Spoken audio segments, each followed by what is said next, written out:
for the thousands in attendance and the millions watching around the world. Ladies and gentlemen, let's get ready to rumble! Yeah. What's up? It's our boy, Coach Malachi Williams in the building. We back. True Media Today USA Boxing, man. We are back. It is what it is, man. Another day, man. We're going to have a good show today. It is. You know, I did see a really good interview yesterday with David Benavidez, better known as the Mexican Monster. It was a damn good interview with Brian Custer. I do know that quite a few people don't like David Benavidez for whatever reason. I really don't. To be honest with you, I really don't know why the people who don't like him, why they don't like him. I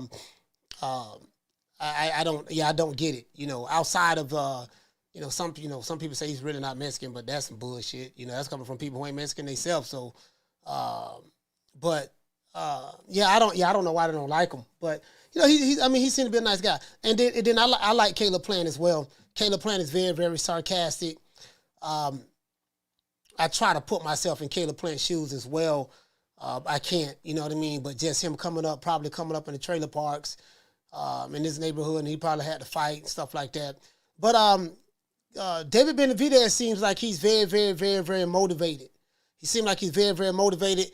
I know people talk about his past when he missed weight. They say he has a history of missing weight. He only missed weight one time. A history is something that you known for doing. That's your norm. But he only missed weight one time on the scale. Lost his belt on the scale, and he had coke in his system. He did take some coke one time. But I'm not gonna keep holding the same thing against him forever.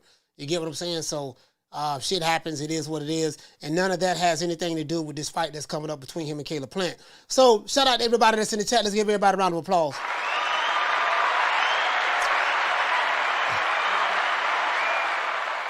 You get what I'm saying? So, you know it is what it is. Yeah, man, we're going to have a good show, man, a good one. Hey, what did say? Halim say, he say they don't like Benavidez because he's next to Canelo of Mexico. Oh, okay. Yeah, you know what? I don't know why I keep forgetting about that. That's what it's about. That's what it's about. It's about the fact that he wants to fight Canelo. That's part of what it's about. Now that I think about it, I didn't even look at that.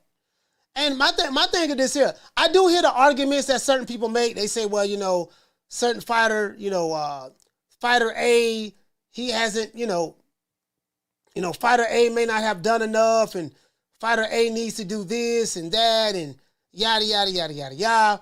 My thing is, my thing is, if a fighter, and this is any fighter, I don't care who they is, I don't care what they look like, where they're from.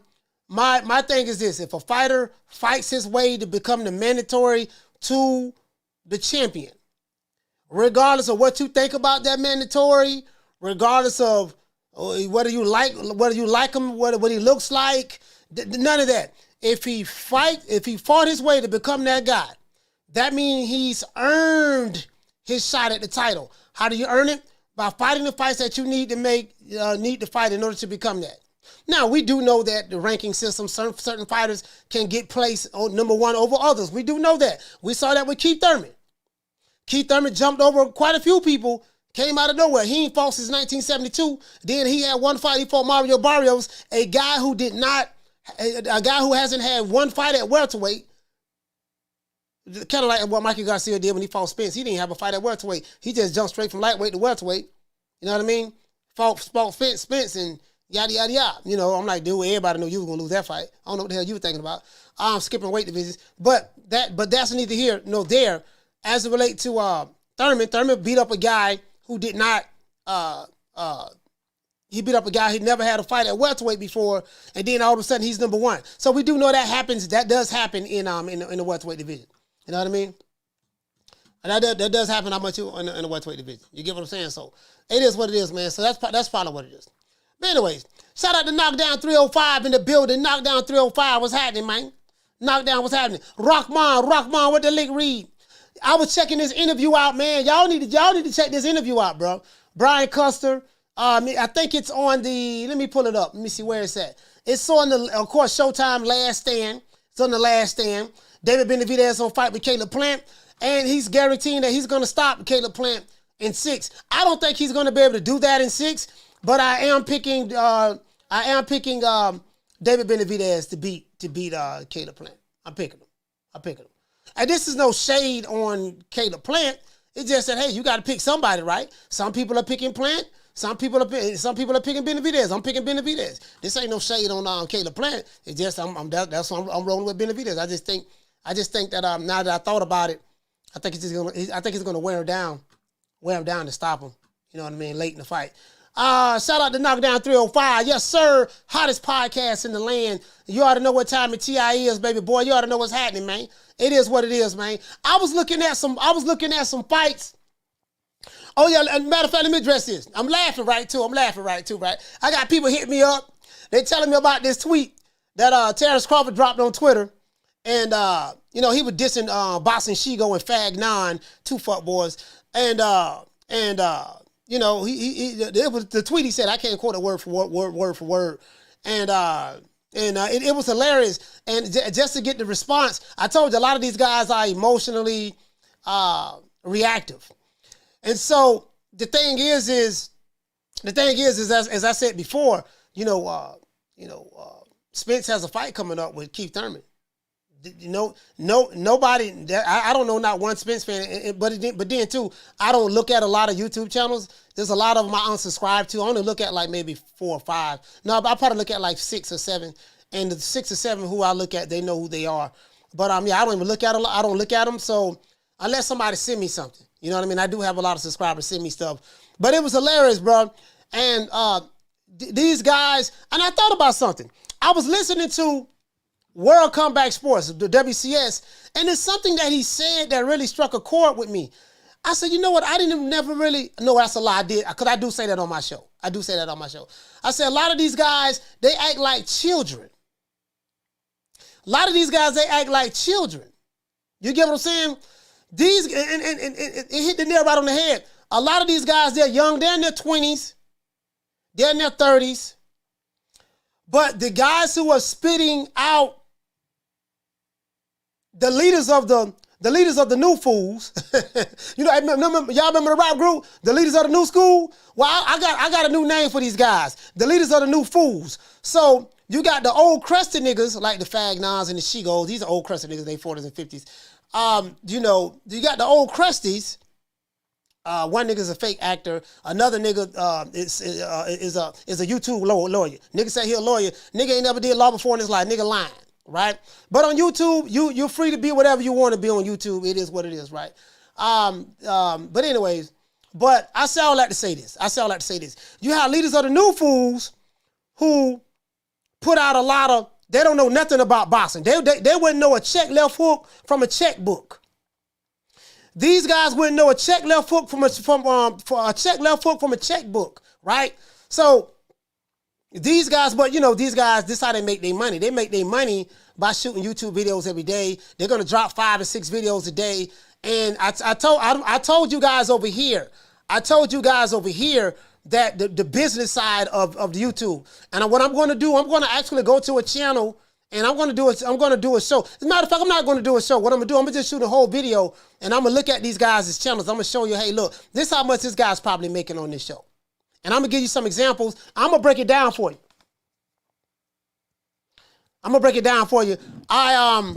I started some of it already, but I want to give you guys an idea of what's really going on. So this is what it is, right? So you have these parody TMZ channels, and I call them leaders of the new fools, and they got the old crusties, but they got a bunch of young dumb niggas in their 20s and 30s who, a lot of those guys, they come from single family homes. They don't have fathers.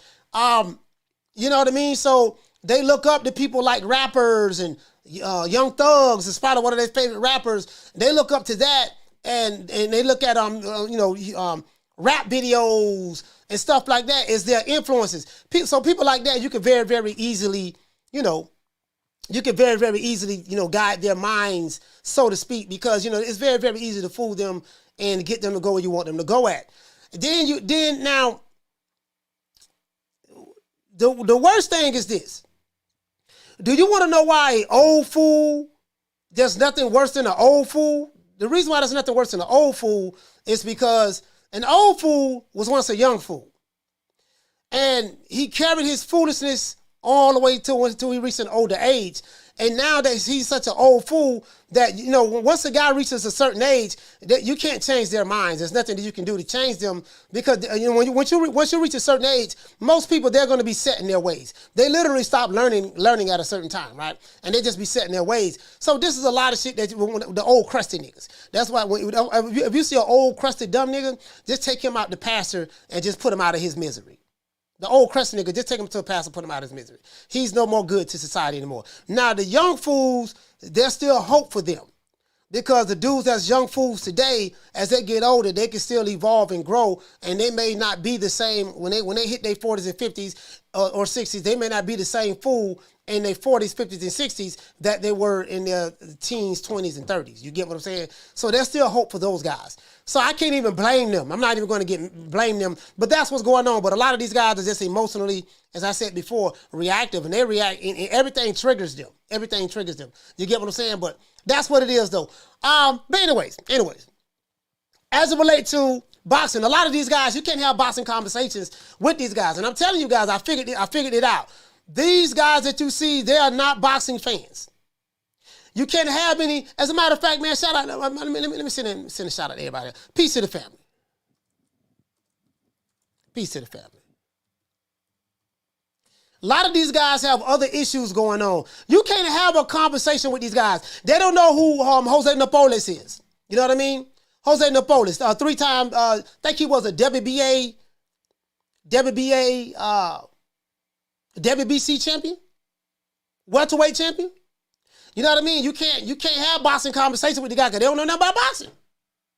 They know Manny Pacquiao. Everybody know who Manny Pacquiao is. You know what I mean? They don't know people like what's some of the other people are.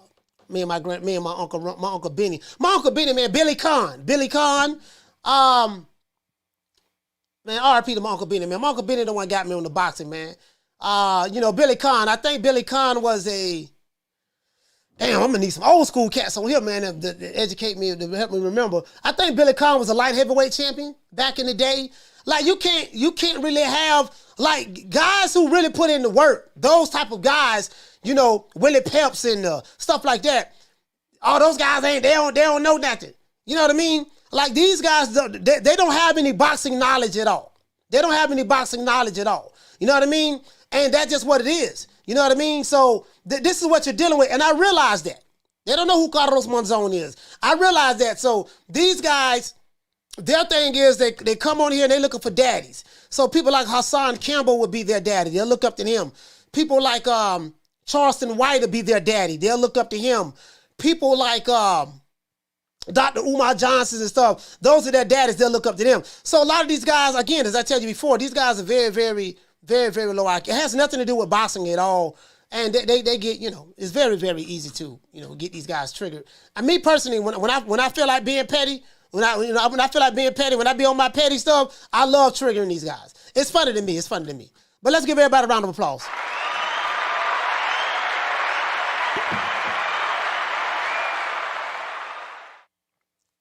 I love triggering these guys. I really do. I love it. Anyways, let's get into the show now. I got to do a show about some old school boxing. You know what I mean? We ain't gonna get a lot of viewers on here because for the old school boxing, because them niggas don't talk about no boxing. They don't care about no goddamn boxing. They care about D-riding and yelling and screaming and you know, get off my big wheel. Get off my big wheel. This is my big wheel. What you doing? You know, tell them to sign the contract. No, this is February going into March. Don't you know these? Listen, I was on, I forgot who channel I was on. Probably, I think World Cup by Sport. There was a dude that they're still talking about some sign the contract. Why, boy, they signed the contract? Why he signed the contract?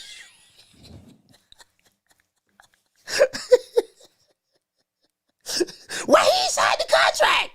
He ducking. He running. He was scared. He signed the contract. Like, literally.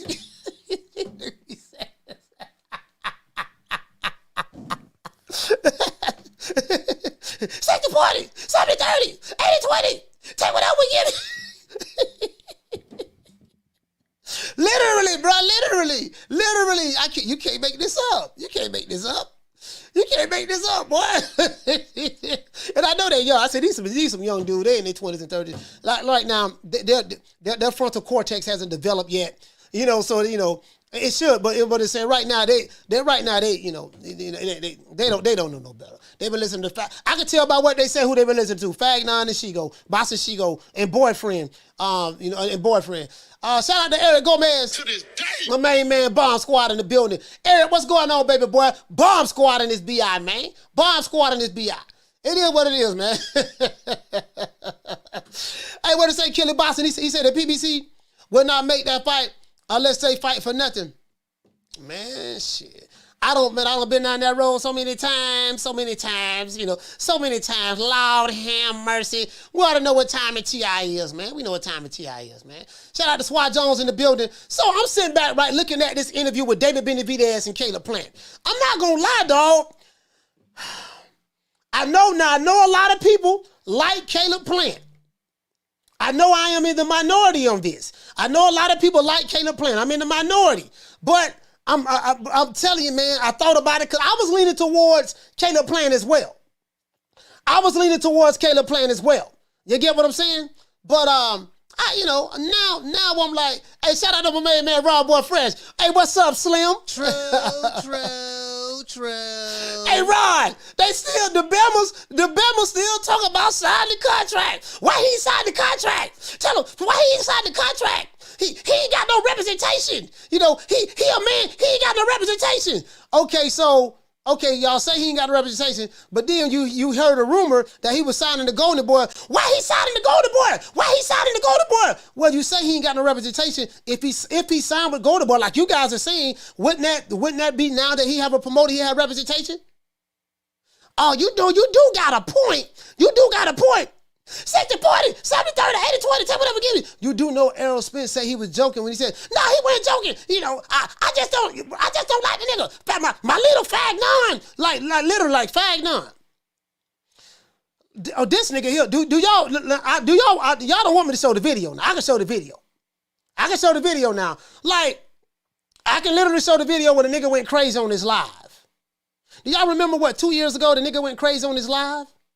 This is right when he got kicked out the LDBC, when the leader of the LDBC, King LDBC, 7A Sports TV, when they kicked him out of the LDBC. Nigga had on a red hoodie, red shirt, sweater on in his basement that he's in right now. And he didn't take his meds. That's when I realized he was cuckoo for cocoa. I said, this nigga crazy. I realized he was cuckoo for Cocoa Puffs. He was on his live. He was like patting himself down. I'm good. There's nothing going on. You know what I mean? And he sat back laughing. I'm the motherfucking man. He sat right there, leaned like this here, made his hand into a gun, put it to his head and said, did like that, like he was blowing his head off. Then the nigga stood up and said, no bullet holes. And he was patting himself and he lifted his shirt up, showing his titties. That's how I know he got titties. He got D-cup titties. The nigga got a D-cup. This nigga here literally wears a bra.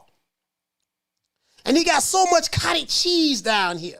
You get what I'm saying? I'm like, bro, it is what it is, you know what I mean? So I'm like, y'all listen to that nigga. That nigga is crazy. Cuckoo for Cocoa Puffs. You know, which way did he go, George? Which way did he go? That nigga, that's what y'all, yeah, that's what I lived to do. I lived to Fag9. That nigga, I mean, the nigga who, if he don't take his Seroquel or his Thorazine or his psych meds that day, you know what I mean? Like literally. That's who you get your information from? Boy, hush. True. You know it's bad. You know it's bad when Jabba the Hutt, when 7-8 kick you out the LDBC. You know, it's hard to get kicked out the LDBC now. For you to get kicked out the LDBC by King LDBC himself, when he kick you out, boy, you know you doing bad when he kick you out. Cause it's gonna take a whole lot for 7-8 to kick you out. You gotta really be messing up for him to kick you out. You know what I mean? Cause hey, shout out to Jamario. Jamario, man, from being a member for 5 months. Salute to you, fam.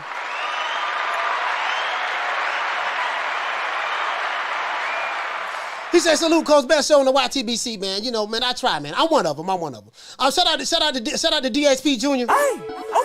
For dropping that quarter of a bam dub on your boy. Hey, Leroy. Super chat received. Playtime's over, boy. He said, Coach. He said, Coach. He said, Coach. He said the LDBC fan base is still struggling to walk and chew gum. He said, he's short but sighted.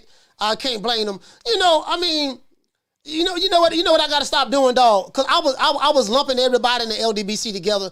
You know, I'm gonna try to be good. I'm gonna try to be good. You guys know I don't like them niggas, but I'm gonna try to be good. You know, it's not all of them. It's probably 95% of them. It's not all of them. It's the 5% of them that's okay. 95% of them are, you know, they short bus shorties, emotionally reactive, internet gangsters, fake wannabe the YouTube Huey P. Newtons, you know, everything. Like, you know, so it ain't all of them. It ain't all of them. I'm gonna just say 95% of them though. 95% of them. You know what I mean? It is what it is. But yeah, so they kick cottage cheese and titties out of the Alphabet Boy community. They kicked them out. And, you know, that's what happened. The nigga ain't been the same since. He ain't been the same since they kicked him out. The nigga ain't been the same since. So, you know, if he's on his meds, you know, it disappears. You know what I mean? And you know, the nigga on his meds, whatever the case may be, you know, I don't know. You know what I mean? So, yeah, that tweet triggered him, though. Man, shout out to my dog, Thuggin' D. Thuggin' D. Y'all know I like Thuggin' D. My dog that. Me and my dog we don't agree on everything, but I rock with Thuggin' D. He's a young brother from the streets of B-More, and as my brother evolve, he's gonna get wiser, smarter, stronger. You know, my brother gonna get a whole lot of money. And as Thuggin' D would say, you know what? You gotta get that. He say, Coach, you know, you gotta get that hate. He say, you gotta get that hate out your heart, Coach. Hey, Thuggin' D, what you tell him, Thuggin' D? Yeah, Coach, tell him to get that hate out his heart. Tell him to get that hate out his heart, Coach. Tell him to get that hate out his heart. Wait, what he say? Hey, what he say? What you say, Thuggin' D? Oh, here you go. Here you go. Hey, here you go. Projection. You flash Nick Sack on air. I haven't seen him since the late 90s. He said, you are slow with it. This dude here, let me tell you something about this guy right here. He said in my Devin the dude voice, he said, oh no, think you need to leave them. He said, think you need to leave them drugs alone. It's legal, fam. Hey, check this out. I'm going to tell y'all about Bole. Now, Bole comes from the Alphabet Boy community. He's one of my biggest trolls online, right? One of my biggest trolls, right? Bole. He's been rocking with me for the past. I've been on YouTube since January 2021. Yeah, he's been rocking with me since then, right? And he used to hate when I used to bang on the Alphabet Boys. And when I was going through the little wars with Deontay Wilder fan base, I never had an issue with Wilder. It was his fan base that was very, very radicalized and attacking and stuff. This guy was one of them. This dude right here, boy, boy, you back, huh? Goddamn, Bole, boy. Now Bole is a flaming heterosexual. So, you know, anything Alphabet Boys, he supports the Fag Nons, the She-Goes, pretty much anything that Coach Malachi Williams don't rock with, he's the opposite of that. So, you know, but at least he come over here, give me his watch time hours, and he gave me half a dub. So, Bole, me and you all right. Now, you still a bitch ass nigga, but don't worry, but me and you all right, Bole. Me and you all right. You know what I mean? You know, I got a Nick Sack for you. Now, Bole he's very, very slow. He's very, very low IQ as well. Very slow, very low IQ. He the nigga that gonna be online talking about something. Sign the contract. 60-40, 70-30, 80-20. Take what out, we give you. He's one of those guys. He's very, very slow. Probably don't know who his daddy is, stuff like that. But that's okay. But I'll be your YouTube daddy, Bole. I'll be your YouTube daddy. I appreciate you. Anyways. Now, oh man, shout out to Rick. Hey, shout out to Rick. Yeah, man, shout out to Rick, man. It is what it is, man. It is what it is. Shout out to Rick, man. It is what it is. Shout out to Dr. Paul Evans. What did you say, fam? Oh, you saying what's up to Swat Jones? Now, pretty much, I listened to the interview, right? I listened to the interview with Benavidez and just Benavidez and Brian Custer. I really liked it. I'm not gonna lie, I really liked it. As a matter of fact, let me let you guys hear. I'm sitting there instead of me telling you about it. Let me let you hear some of it. I think I have it right here. Hold on. And he says he's embracing the Mexican monster. He's embracing the Mexican monster. He's embracing that. You know what I mean? A lot of people feeling some type of way about that. You know what I mean?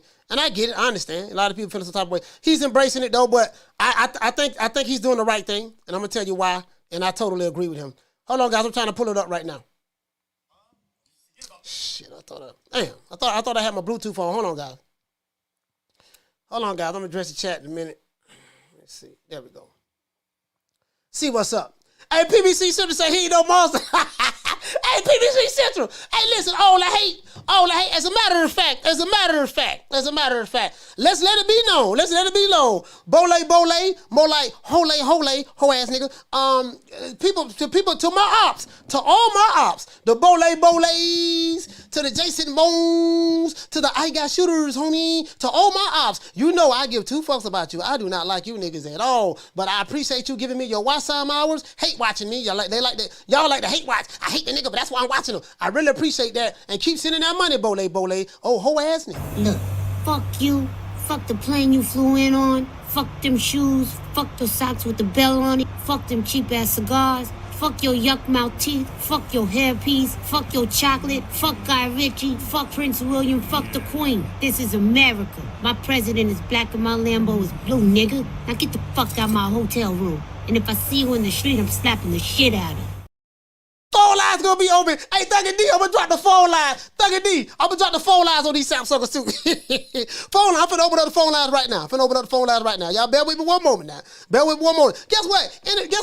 I'm with this shit today. Any nigga that wanna call the coach and threaten me, any nigga wanna talk about and send me gun emojis, you already know what it is. Any nigga telling me I better not come to the fights, I will be at the fights in Austin, Texas. I'll be at that fight in the state of Texas. Austin, Texas, I'll be at the fight. I think I'm going to Texas in the next couple of weeks. As a matter of fact, let me see. Texas. Shit. Hold on. Yeah, I'll be in Texas in 2.5 weeks. 2.5 weeks I'll be in Texas, in San Antonio to be exact. So anybody, y'all want to call in and send any kind of threats, whatever you want to say, just call into the show, please do. You know, I need some sound bites. I need some stuff to edit out so I can re-upload, make money off your dumb ass. You know what I mean? It is what it is. But let's continue. He got them flaming, now Bole flaming heterosexual now. God damn, boy. What they gotta say about you, boy? You niggas be getting passed around like a $2 hoe. Flag, is that gone now? Yeah, I mean, I felt like we had a good run. I think we had about like 10 years with that nickname, and I feel like you just have to run with it, especially when a legend gives you a name. Hold on, here you go. It's the last day. Here you go right here. I want y'all to hear this. That's right, it is the last stand. We bring you the biggest names in the sport. Joining me today is a guy that... Okay, hold on. Let me show y'all the video. Because I need to put some visuals to it. Oh, here you go right here. Sorry about that. Here we go right here. Now, this Brian Custer right here, guys. Now, I like Brian Custer. I'm not going to lie. Brian Custer is one of my favorite interviewers. He's one of our favorite interviewers, him and Radio Raheem. Now, Steve Kim will probably be, because I thought about it, right? I like Brian Custer's style, interviewing style. I like, but Radio Raheem as well. I like him as well. But Steve Kim, the reason why I would give Steve Kim the advantage over those guys, his boxing knowledge is way more thorough than those guys. You know what I mean? Like Radio Raheem and Brian Custer, you know, their boxing knowledge can't, you know, from a boxing knowledge standpoint, they can't hold Steve Kim's jockstrap. And this is no disrespect to those guys. But no, I'm serious. Like Steve Kim, he really know his boxing, and I don't think that Brian Custer and Radio Raheem, they're like advanced. You know, they have that boxing knowledge that Steve Kim has as it relates to that. But as it relates to just asking questions, yeah, they're good. Man, shout out to my sister, man. Shout out to my sister, man. Bless 365. The Tenderoni. Shout out to Nick Rich as well. But I want y'all to hear this. Let's go. Top guy at 168. Here you go right here. Last stand. Here you go right here. Now this is on Showtime. Here you That's go. right. It is the last stand. We bring you the biggest names in the sport. Joining me today is a guy, the top guy at 168. Okay. Two-time WBC super middleweight champion of the world. Okay. Go by the Mexican Monster now, huh? You forget about the red flag. Is that gone? The Mexican Monster. Hey, Marquis, what did he say? He say, doesn't Brian work for ESPN too? You know what? You know what? I don't know where all the places he work at now. That's a good question, Marquis. I don't know. I don't know where all the places he work at now. I know he works. Well, you know, if he works with Showtime, I doubt if he works. If he has an exclusive contract with Showtime, I doubt if he's working over there with ESPN. Now, he might have had a job over there in the past. I don't know. You get what I'm saying? I don't know. But it was a good interview, man. Shout out to my sister, man. It was a good interview, for real though. Yeah, I mean, here you go. The super middleweight champion of the world. Go by the Mexican Monster now, huh? You forget about the red flag. Is that gone now? Yeah, I mean, okay. I felt like we had a good run. I think we had about like 10 years with that nickname, and I feel like you just have to run with it, especially when a legend gives you a name. And it really means a lot to me. A lot of the fans like it too, so we changed it to the Mexican Monster. You heard what the Mexican Monster said. The Mexican Monster said, you know, I think his nickname used to be the Red Flag or something like that. He said, yeah, you know, we had to retire that name. You know, now I'm the Mexican Monster, especially when it's given to you by a legend. So, you know, when you have a legend that gives you the nickname, the Mexican Monster, you know, you have to, you get what I'm saying? You know, the Red Flag, which one sound better? The Red Flag or the Mexican Monster? Me personally, I like the Mexican Monster better. It's a little bit more marketable. I like the Mexican Monster a whole lot better. We the Charlo twins. We known for calling everybody out. Please call these people out. Listen, the whole world's looking at you. Call these people out, What's please. up? It's the Jamal the Hitman Charlo. Let's get it. Who want it? Name them names, man. They know who they is. Name them names, please. The names need to be named. They know who they is. The Mexican Monster. Mexican Monster. Hello. Hey, y'all think I'm petty? Hey, hold on, Bless. Hold on, I'm gonna tell y'all, let y'all know something now.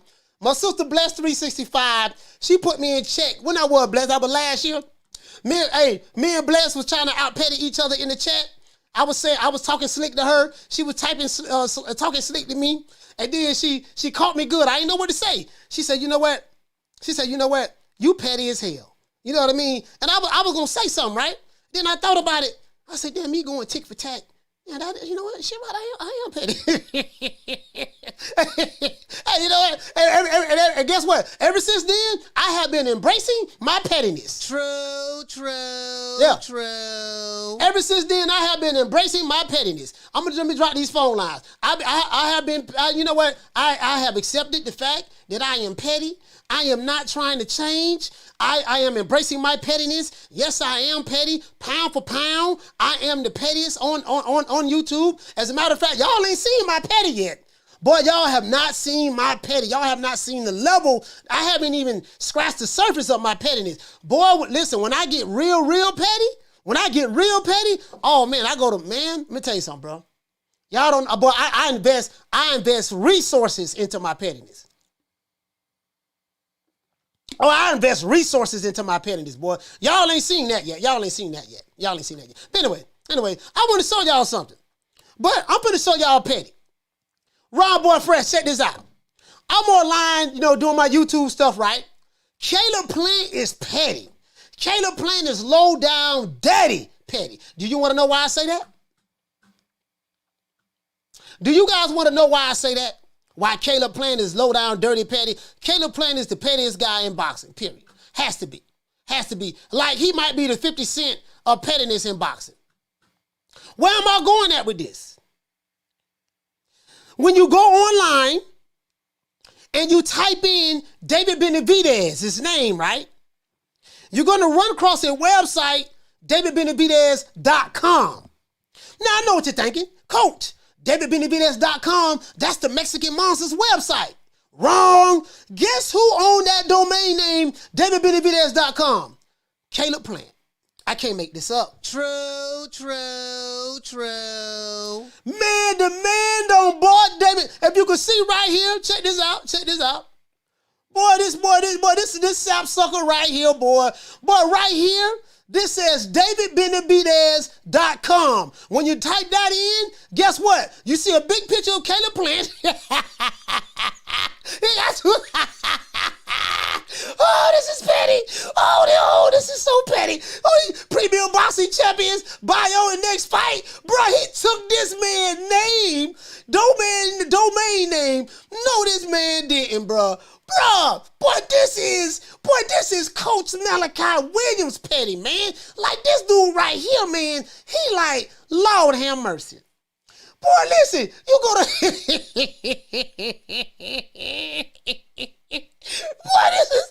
this is pound for pound petty right here, boy. Boy, this right here, boy, Lord have mercy. Lord ham and mercy. This is Lord him without the mercy here, boy. I'll be there, but he done took the bad name. Here right here, with your eyes half closed, looking Chinese. Dong, dong, dong, dong. Dong, dong, dong, dong, dong. Boy, I'm trying to tell you, boy, Lord have mercy, boy. Boy, this is King Petty right here, boy. Boy, this is King Petty. This is King Petty right here, bro. This is, boy, Lord have mercy, boy. Lord have mercy. No, sir. No, sir. Hey, right, guess what? When he did that, I said, I'm picking David Benavidez to knock him out. True. I got the Mexican monster, dog. That was it right there, boy. Boy, hey, Rob, boy, I got the Mexican monster by knockout, dog. I think, boy, if he ain't pissed off, but like, he pissed off. It is with us here on The Last Stand. So, I kind of asked Caleb this question and ask you as well in the press conference. How did this fight get made? I mean, we've been waiting for so long. How did it get made? So I'm gonna tell you exactly how it got made. So I had a fight with Uzcategui. I had been training since October. Uzcategui, oh yeah. Hey, bless. If you would have fought Uzcategui, oh man, you fighting Caleb Plant leftovers. So, but you fighting Caleb Plant leftovers. He ain't no Mexican monster. He ain't fighting nobody. True. Boy, you already know. Hey, Fee, you already know, Fee. You already know what time it is. And I had been vocal about it, that I've been wanting these big shots, and I think I had went over to Vegas, and I was talking about the fight, and I said, man, this is a fight that really needs to happen. I don't know what's going on, and Al had called me. I coupled 2 weeks later. He said Al had called him. Call Al. Big, I'm that Tay. I call Al. He said Al called him. What Al said, Caleb? What Al said, Mexican monster? He's like, Dave, I'm gonna ask you something. He's like, do you want to go with Uzcategui in January, or did you want to just go into a fight with Caleb Plant? I said, man, Caleb Plant, that's a fight that we've been asking. I feel like it would have been wrong for me to take another fighter that my fans don't want to see. Okay. You know what I mean? And at the end of the day, I'm here for my fans. If it wasn't for them, I wouldn't be at this point, because they support me so much. But that's how that fight got made. I had, and if I was really trying to... Okay. So Al called him up. Look, we got another in-house fight for you, baby boy. Caleb Plant is finally available. But, Caleb Plant want to get the Canelo, and the only way he going to get the Canelo, again, he's going to have to go through you. Since you are the WBC intern champion, you are the door that he needs to go through in order to get the Canelo Alvarez. And I sat there and I thought about it, bro. I say nah. I'm going with the Mexican monster. I'm going to Mexican monster. Like, stop it. But and then I watched that fight again. I want you guys to go back and look at the fight with Canelo and Caleb Plant. The second half of that fight, man, that dude went to fading, man. He went to fading like some old Levi jeans. He went to fading, and then he just went in survival mode. He was just flicking the jab out there, not sitting on his punches. Now, of course, they're saying that now that Caleb Plant has Bredman, He has his new trainer, this dude, man. Shout out to Toby Bartlett in the building, man. This dude named Bredman in this corner. He has Bredman in this corner. Now, apparently, Bredman is supposed to be the secret sauce that's going to help him get the knockout and stuff against David Benavidez. He's going to sit on his punches. I don't think he's going to sit in that pocket with David Benavidez. I honestly don't believe that at all. I don't believe that at all. Like, move up in weight class, go up to 168, challenge this man for all the marbles. The Mexican monster, yeah. The Mexican. You keep throwing that up every time I remember the guy was everybody scared of that guy. You talking a lot of shit. That's all I want you to say now. Yeah, I don't think, you know what I mean? I don't think. Hey, what's going on, Dr. Paul in the building, little green eyes people, what's going on? What's happening? You know what I mean? Hey, he said, they go, Mike Giles. Back then they didn't want me. Now I'm hot, they all on me.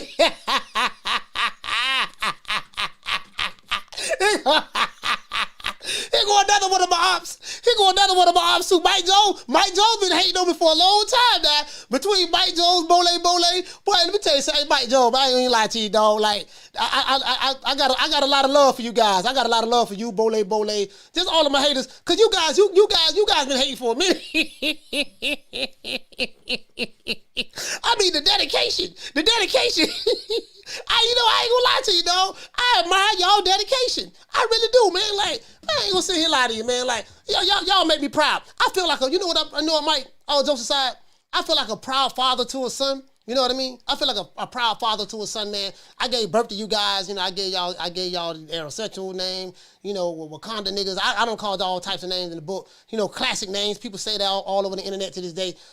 But Mike Jones, man, I really like it, dog. I really like it. You know, if you come out with another album, you know what I mean? Back then they didn't want me. Now I'm hot, they all on me. Mike Jones. If you come out with another album, I think he in Texas too. You in Texas, Mike Jones?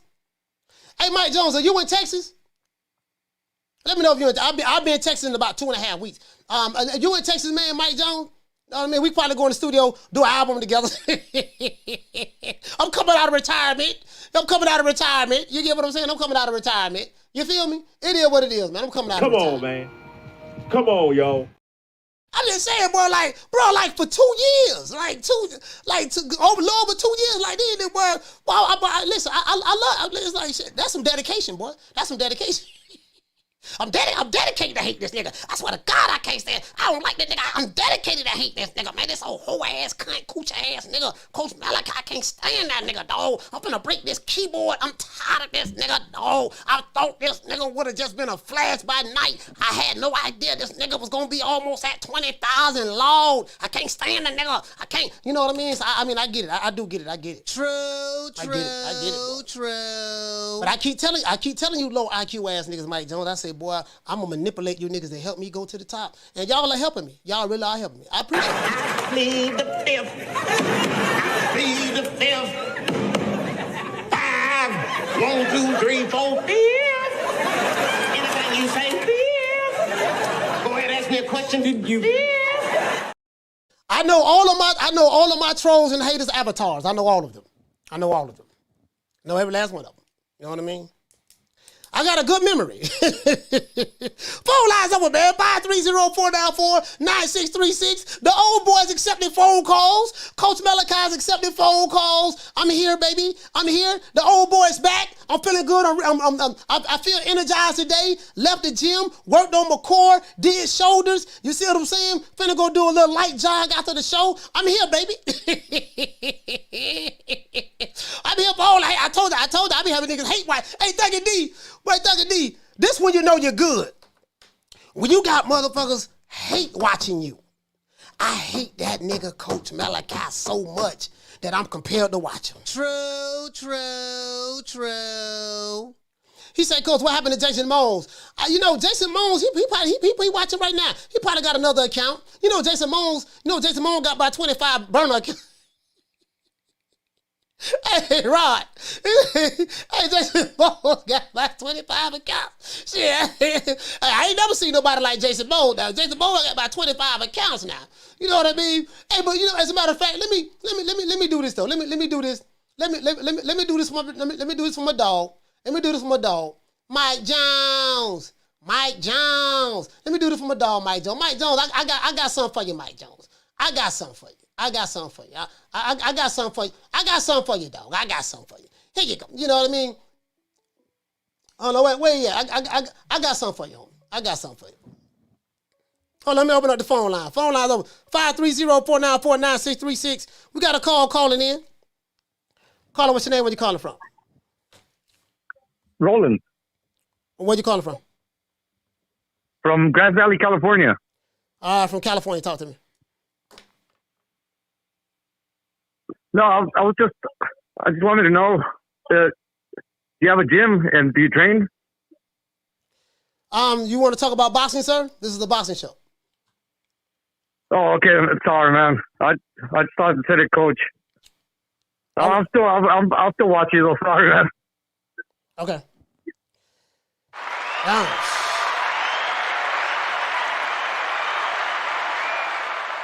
Yeah, man. Mike John. Here you go. Say, kiss the Converse, huh? Kiss the Converse. Who's badder than the Shogun? Bruce Leroy, that too. Bruce Leroy. Bruce Leroy. Hey, look here, man. Hey, shout out to my dog, Mike Jones. Mike Jones and Bole. Them niggas been hating on me for 2 years. Like, boy, I got some dedicated haters, boy. Am I the meanest? Sure enough. Am I the prettiest? Sure enough. Am I the baddest mofo low down around this town? Sure enough. Well, who am I? Sure enough. Who am I? Sure enough.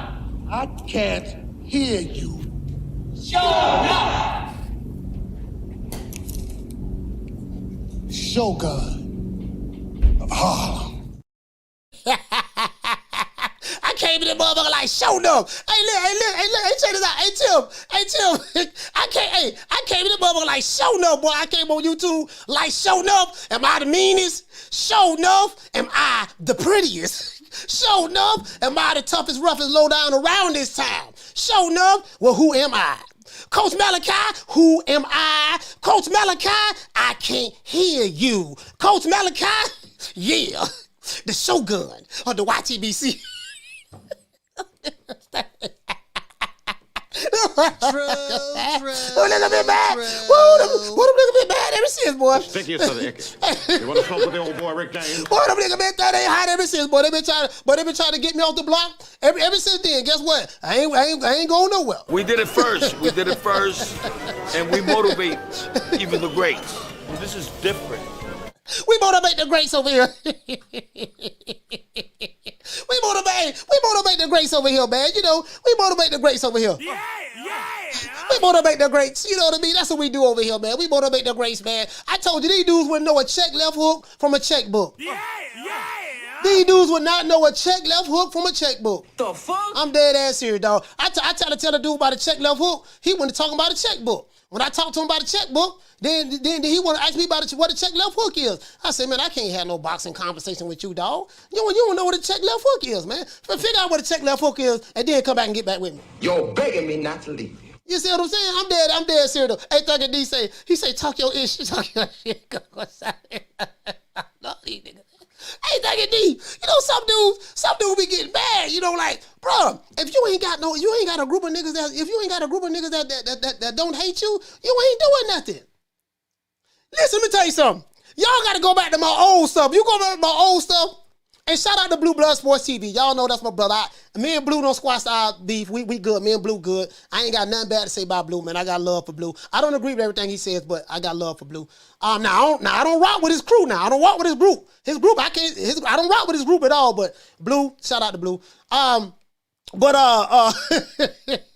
Hey, but y'all, hey, boy, boy, I got a video, boy, I got a video, boy, it was just straight ether. It was just straight ether I did last, it was just straight ether, man, and, this video right here, y'all need to go back to my old stuff. See, y'all go back to my old stuff now, boy. My old stuff, woo, boy, I tell you, boy, I don't got soft now, for real though. I don't got soft. But if y'all go back to my old stuff, true, man, Lord have mercy, boy. Boy, listen. Hey, this video right here, check this out. Hey, boy, I got a video. Busta Rhymes with the dilly, yo. You know, I got a video. I had to go back into my archives, right?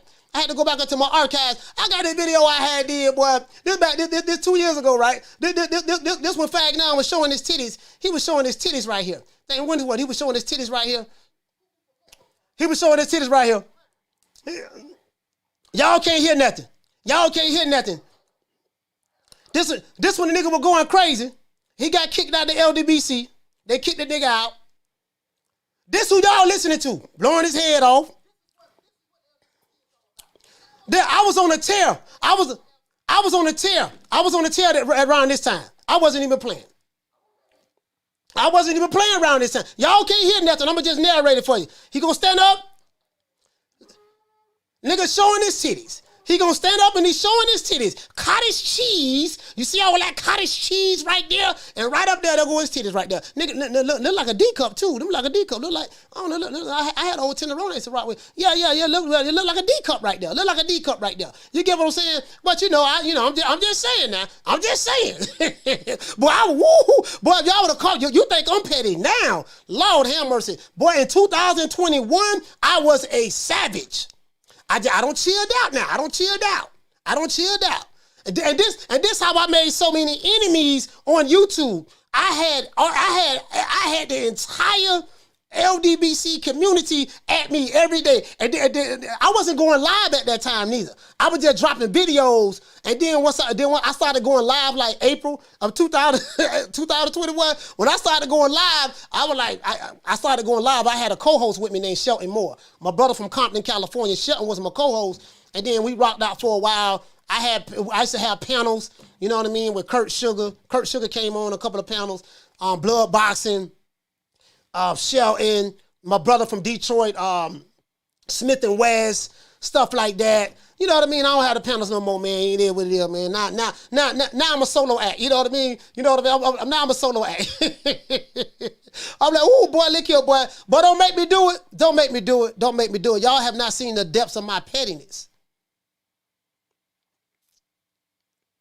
And I just want to let you know. I want to let you know. A word to the ops. I want to let you know. You do not want to turn me back to the 2021 version of me. I will go back to 2020, and I wasn't smoking no weed neither at that time. I wasn't smoking weed at all. You do not want to turn me back to the 2021 version of me. I am the pettiest of the petties. I am known for destroying, embodying entire boxing communities. This is what I do. And I'll destroy your low IQ subscribers. This is what I do. And I will make them watch me every day. They will hate watch me. You get what I'm saying? I'm good. And I'm telling you, I'm good. True. I don't mean to pat myself on the back, but I don't mean to toot my own horn, but toot. I'm just saying, I'm good, dog. True. I'm good. I'm not good. Anyways, back to boxing. Knock down 305. This is my dog right here. Knock down 305. He say, Coach, you don't got soft. Hey, he said, you don't got soft, man. Man, you don't got soft, man. As a matter of fact, I need to give myself the broner because knockdown 305, you are right. I have gotten soft. Shut that soft ass shit up. And the best man to win. That's some soft ass shit. Shut that soft ass shit up. All that soft talking. I know you can do it, man. You got to. Man, shut that soft ass shit up. Yeah, man. He said, Fotex say, Coach is inflating his own ego. You hit the nail right on the head. True. Hey, shout out to Timothy.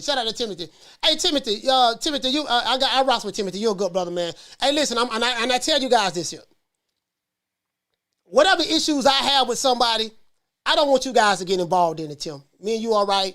You know, I ain't got no issues with you, whatever the case may be, but whatever issues I have with somebody, those are my issues. You get what I'm saying? I don't want nobody getting caught up in it. You know, and don't, if you rock with Fag 9, you rock with him. I ain't got no problem with none of that there. Rock with him. I don't fuck with the nigga. Period. He don't fuck with me. And it ain't nothing in life is going to change that. Nothing in life. Nothing. Nothing in life is ever going to change that. You get what I'm saying? So, him, boyfriend, Officer Drew Tight, none of them niggas. Nothing in life going to ever change that, fam. Nothing. He say Coach went solo because he wanted all the hate for himself. True. He say, this nigga selfish. This nigga selfish. Doggone Coach selfish. He want all the hate for himself. See, this is what I don't like about Coach. He always wanted to take all the hate. Why I can't have none of the hate? I can't have none of the hate. He want to take all the hate for himself. That's what people say. He say I'm selfish. True. I'm doggone. You know, they say Coach. They say, Coach. They say, man, you remind us of and what you say? He said, Coach went solo like David Ruffin. He said, Coach went solo like David Ruffin. Wish you could work it the way I do, but you can't.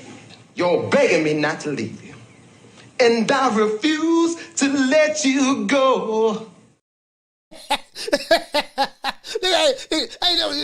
Coach left the group. He went solo. You know what I mean? The people coming to see me. You know what I mean? He say, I'm the one selling the records. You know, he say, y'all ain't stupid. They coming to see me. They coming to see the Temptations. Ain't nobody coming to see you, Otis. Ain't nobody coming to see you, niggas. Hurting the group. I'm the best thing ever happened to this damn group. Nobody's bigger than the group. Y'all ain't stupid. I'm the one selling the records. They coming to see me. They coming to see the Temptations. Ain't nobody coming to see you, Otis. Hey, shout out to Amazing Kickboxing. Hey, did you see the look on his face? He say, hurting the group. I'm the best thing ever happened to this damn group. He say, y'all ain't stupid. I'm the one selling the records. They coming to see me. They coming to see the Alphabet Boys. Ain't nobody coming to see you, Otis. True. You know what I mean? Man, shit, fuck all that. Ain't nobody coming to see these niggas. You know what I mean? You know what I mean? It is what it is. You know what I mean? It is what it is. Hey, say, okay. Hey, listen. Yeah, the petty in me, boy, the petty in me just won't allow me to let it go. I just can't let it go, man. I can't let it go. I just can't. I can't. You know what I mean? I can't. Anyways, I'm doing better though. I'm doing better though. You know, I had to smoke the weed now, but if I don't smoke that weed, well, I'm telling you, boy. You know what I mean? Hey, but anyway. The Mexican Monster, man. So, David Benavidez, the Mexican Monster, you know what I mean? I like the kid, man. And I'm gonna tell you something. Caleb Plant, you messed up by purchasing, and that's David Benavidez's fault. He should have did that, but he probably didn't know. So when people type,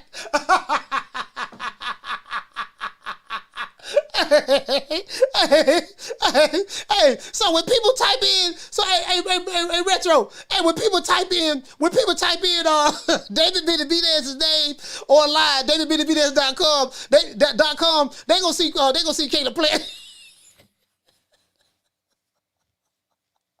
Man, he gonna get killed. Boy, David Benavidez gonna kill that boy, man. Boy, David Benavidez gonna kill that boy. He threw. David Benavidez gonna kill that boy for that one there, boy. If he don't get killed for nothing else, he gonna get killed for that. But I can promise you that, boy. Hey, you know what? I'm thinking about putting about 300-400 on Benavidez. That's how sure I am in this fight. I said, yeah, that's it. Hey, when I saw that, I said, yeah, he's done. Nah, hey, Tim. When I saw that, I say, nah, he's done. He done. Hey, Tim, he done. Boy, this dude, hey, David Benavidez is hot, bro. Hey, Tim, David Benavidez is hot. Hold on. You know, make money or whatever. I would have went with Uskateki and then with Caleb Plant, but I said, no, we're going with Caleb Plant. And listen, we know you guys don't like each other. But give fight fans some insight. When did it really go from? I was trying to see this. He said, we know that you and this guy don't really like each other, bro. Look at the look. Hold on, I want to show y'all the look on Benavidez's face when that question was asked. Hey, he said, hold on.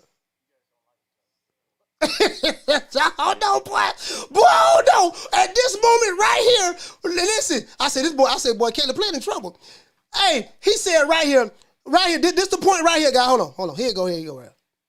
So no, we're going with Caleb Plant. And listen, we know you guys don't like each other.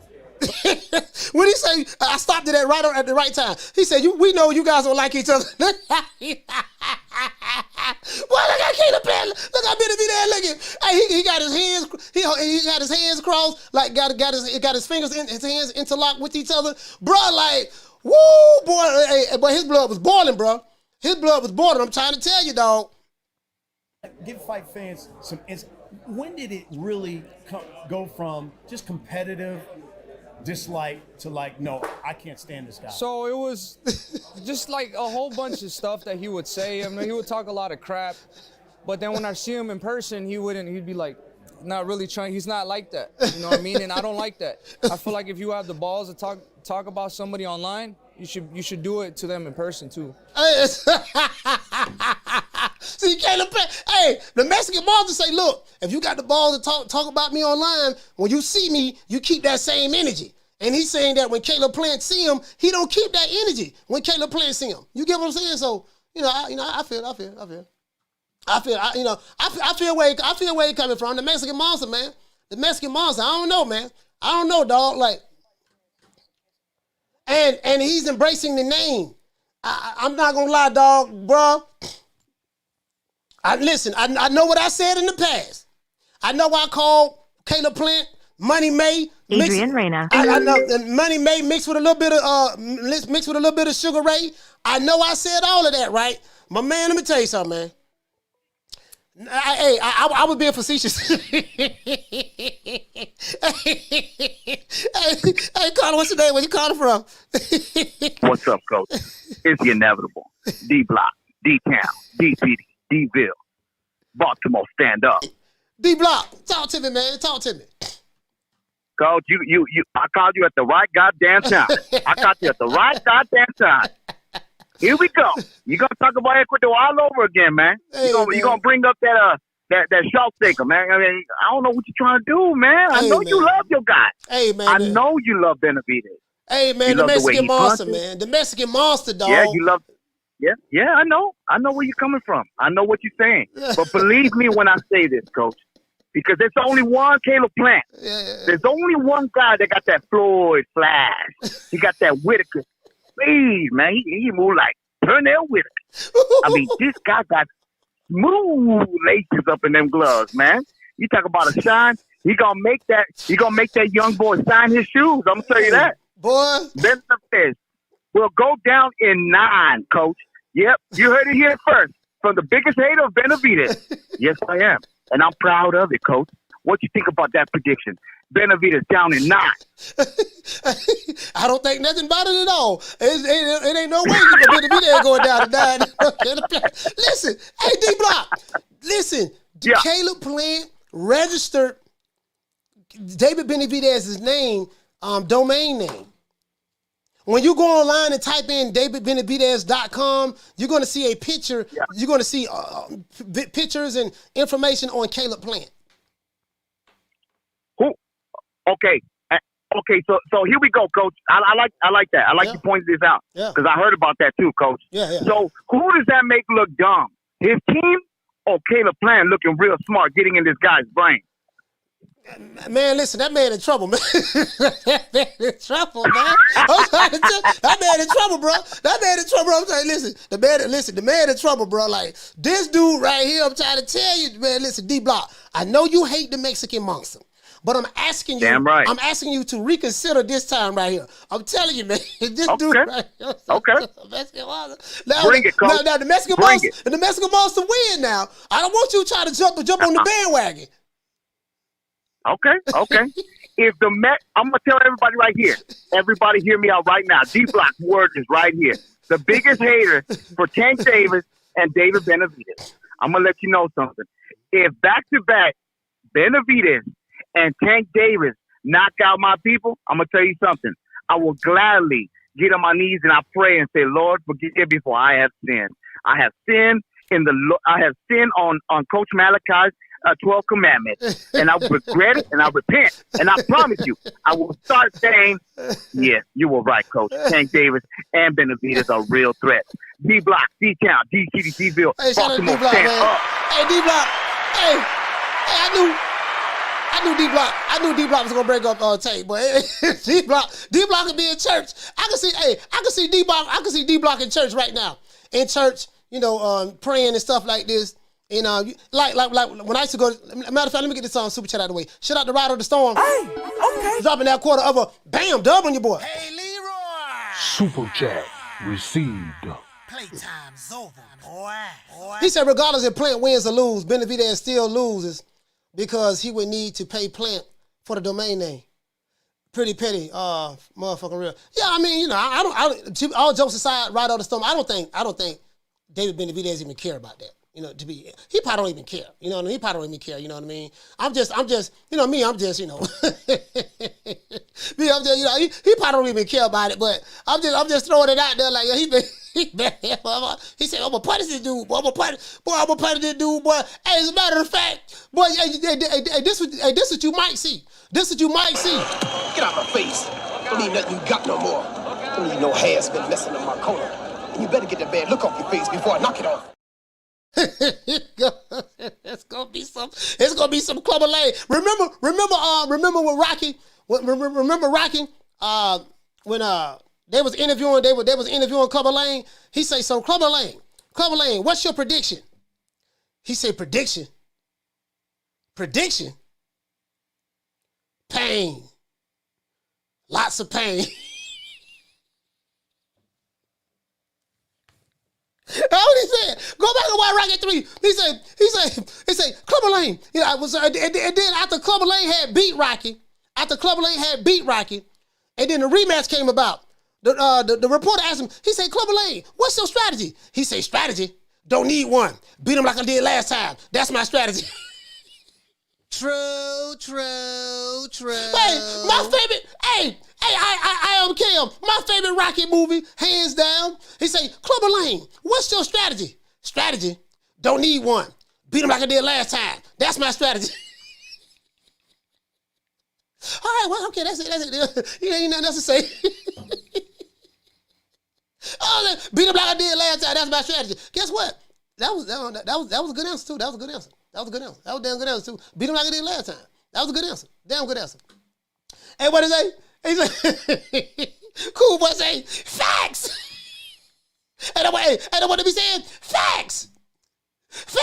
You do know that just because you yelled and screamed facts and said it in all caps does not make it facts. But they be killing me. They be killing me with that shit there, boy. Hey, Bless. Boy, they be killing me with that. They'll say something that they think real fly on a live, and then they'll say facts. And they be feeling themselves like, yeah, I just dropped it on them. Boy. But I said some deep stuff just then, boy. Facts. And then somebody come back and, dude, you do know that you ain't said nothing right. All you did was, like, said it with some vigor, said facts, brought your arm down real hard. But there was nothing that you said that was factual. Matter of fact, let me prove it to you. Here goes some receipts right here. I know you niggas is devoid of receipts. Okay, receipt right here says. Okay, receipt number 2 refutes that what you just said was facts. Receipt number 3 refutes the other letter in facts. The receipt number 4, I don't drop about 4, 5 receipts. Drop the Addy. You better not come to the fight. You mean the same fight that you're not coming to? Oh, okay. True. You can't make this up. Hey, what does he say? Tank versus Ryan official. Coach, we getting what we want, huh? Need Devin and Shakur this time of year. Bud Spence. Well, some of these fights, some fantasy matches, Crawford Spence ain't happening. Bivol Beterbiev, I don't think that's going to happen. And New Way Fulton, I don't know about that one yet. That hasn't been official. So we still waiting on that. But that's a good chance that fight probably will happen. Devin and Shakur this year, I'm not going to lie to you, fam. I'm not optimistic about that neither, Tim. I'm not optimistic about Devin Haney and Shakur. I think, I'm going to tell you why, because I think Devin Haney going to move up. But you say it's official? Have they put out a press conference on it or something? Have they put out a press conference or something on it? Had they put out a press conference on it or something?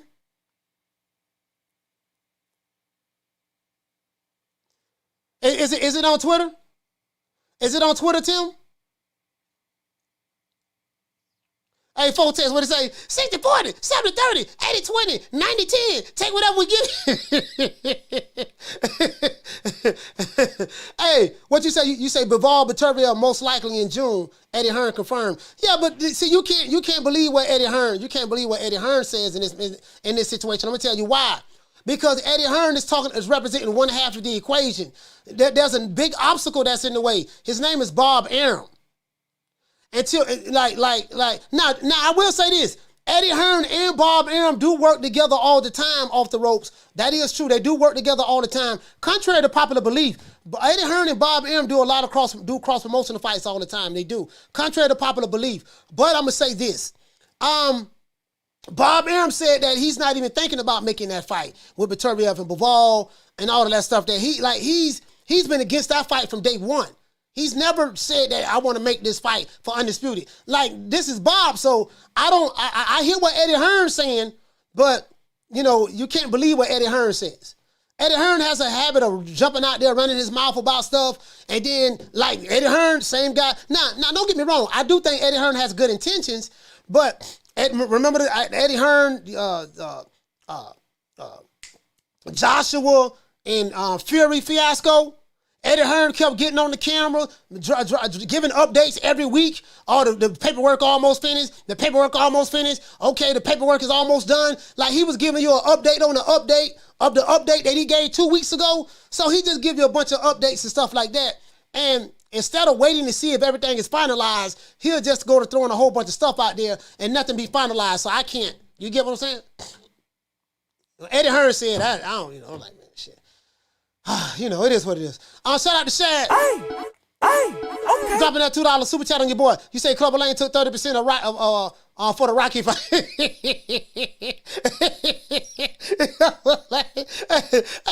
Hey, Clubber Lane was the #1 contender too. He was the #1 contender.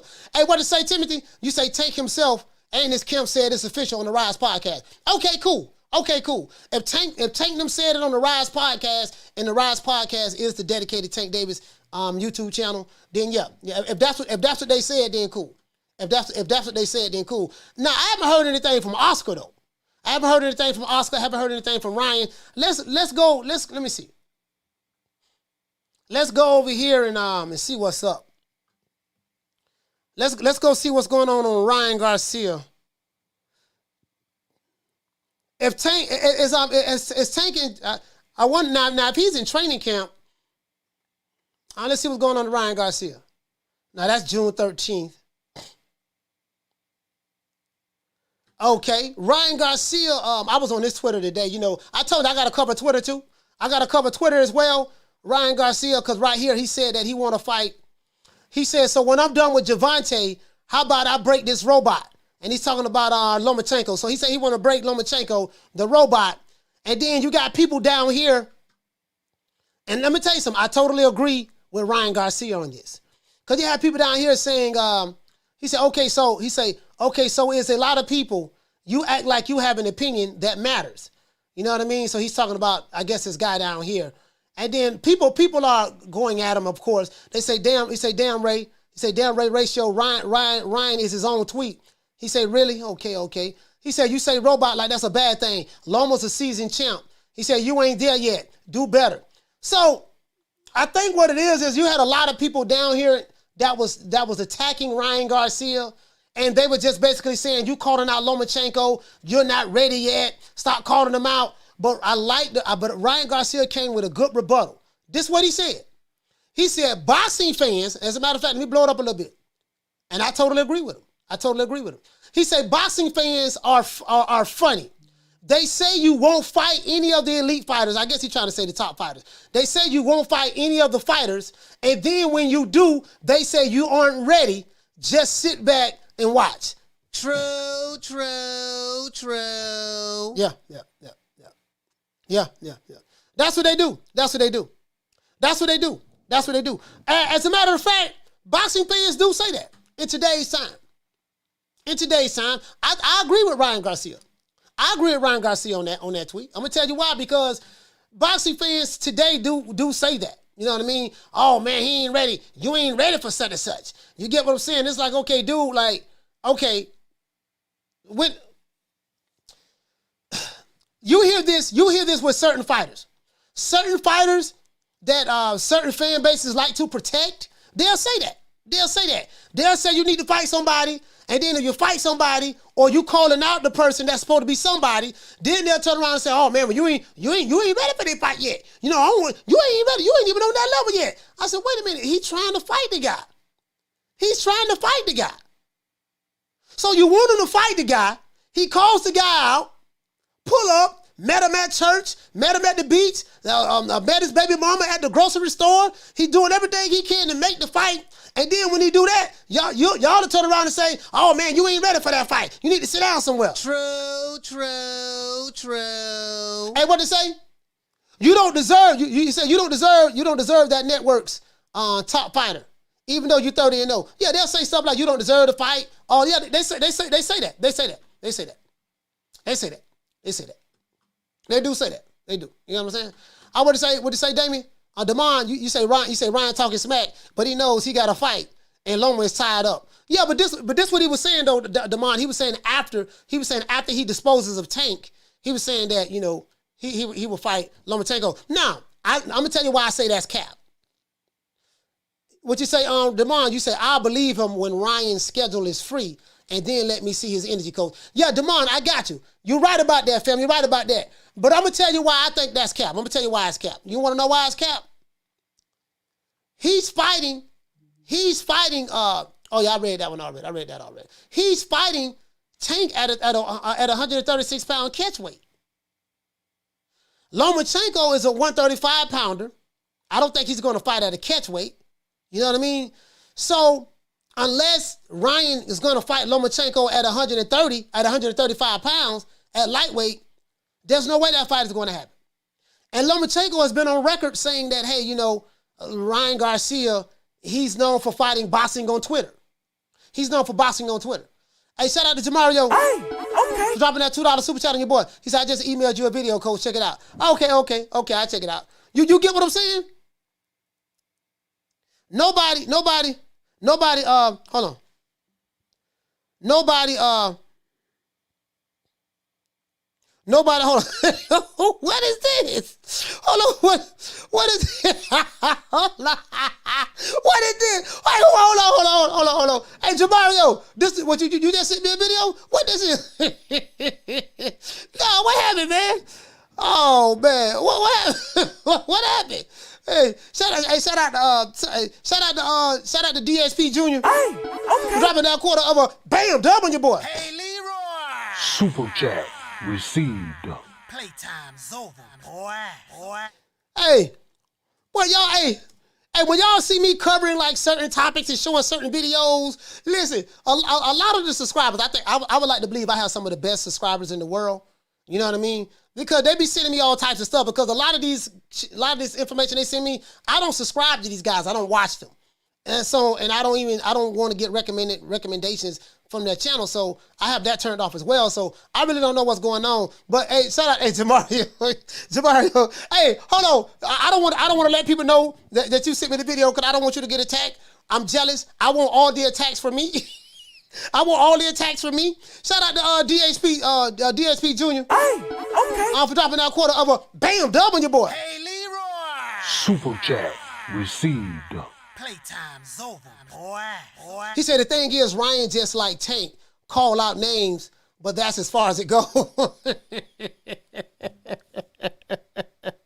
He said they are only doing it for internet attention.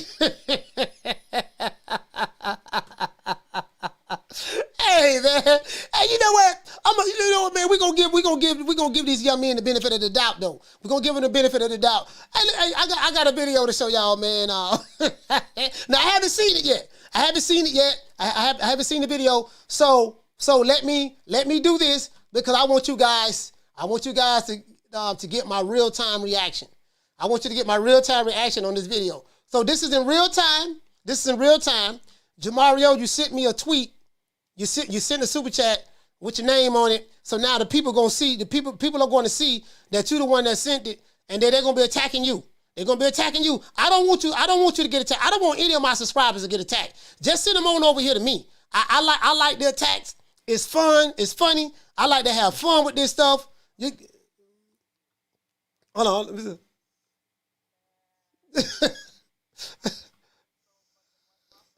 Hold on. I'm trying to, let me pull it up.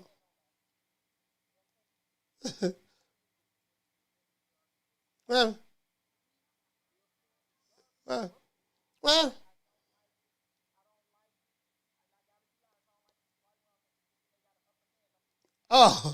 Oh man. Hold on. Okay, I got it now. Hold on. So here you go. Right here. Now I haven't seen this. So y'all, hey, do y'all want to see this video? Hey, if you want to see the video, give me a thumbs up, man.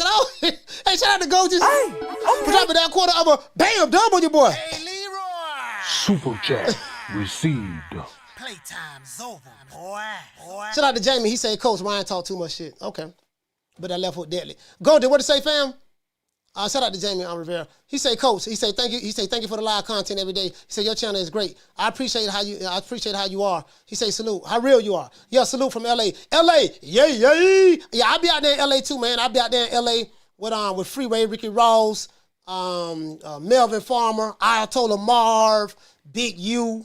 Well, you know what? Big U haven't been confirmed yet, but I probably will Big U. And we're going to be, you know what I mean? I'm going to interview those guys live and direct, face to face. You get what I'm saying? You know what I mean? So I'm looking forward to that, going to LA. As a matter of fact, I'm traveling next month to LA probably. Yay. West, y'all. West, y'all. It is what it is. Yeah, man, anyways. Yeah, so y'all want to see everybody got thumbs up? Okay. All right, y'all ask for it now. Y'all ask for it. You know what I mean? I don't want nobody to get mad at me. Well, you know what? I really don't give a damn. Y'all know me. I want to smoke. I don't be running from. I like to. Here you go right here. So here you go right here. Here you go. Ta-da! This it right here. I think this King LDBC, and this is the sister that's in their organization. You know what I mean? This is the sister in their organization. Let's go. Talking shit. Tonight ain't the night, bitch. I promise you. What happened? I do not own the rights to this materials for educational purposes only. What's your thoughts on the fight? I'm sorry, y'all. The super chat. I don't know what stream y'all just did some weird shit. What's your thoughts, CC? Man, listen. I done screamed so fucking much. My throat is so dry. Listen, he went out the way he's supposed to went out, if that was the case. But I'm so hurt. Yeah. I'm hurt. Oh, I'm hurt. You know what I'm saying? I'm hurt. I don't like that shit. I don't like it. And I gotta be honest, I don't like these white motherfuckers thinking they got an upper hand on us. You know what I'm saying? I'm black before I'm anything. Fuck all that. Okay. Yeah, it you know. So I'm $3,000 short.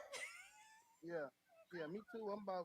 I'm about 4 in the hole, but it's okay. Then they lost $3,000 to $4,000. Still a champ. Damn. Still a champ. Theory would never be shit to me. Ever. Yeah. Theory, flabby back ass, and I'm still gonna talk shit. What? Big Shamu looking ass. Damn. Still Team Wilder. Period. Absolutely. Still Team Wilder. Okay. Absolutely. It's Bomb Squad all day. Bomb Squad. To this day. Now we in a situation where Anthony Joshua has lost twice. What? Deontay Wilder has lost twice. And the leaders of the heavyweight division right now are Okay. Tim Fury and Alexander Usyk. All right. Absolutely sucks to me. You know what I'm saying? It's garbage, but that's what we left with right now. For the time being. Okay.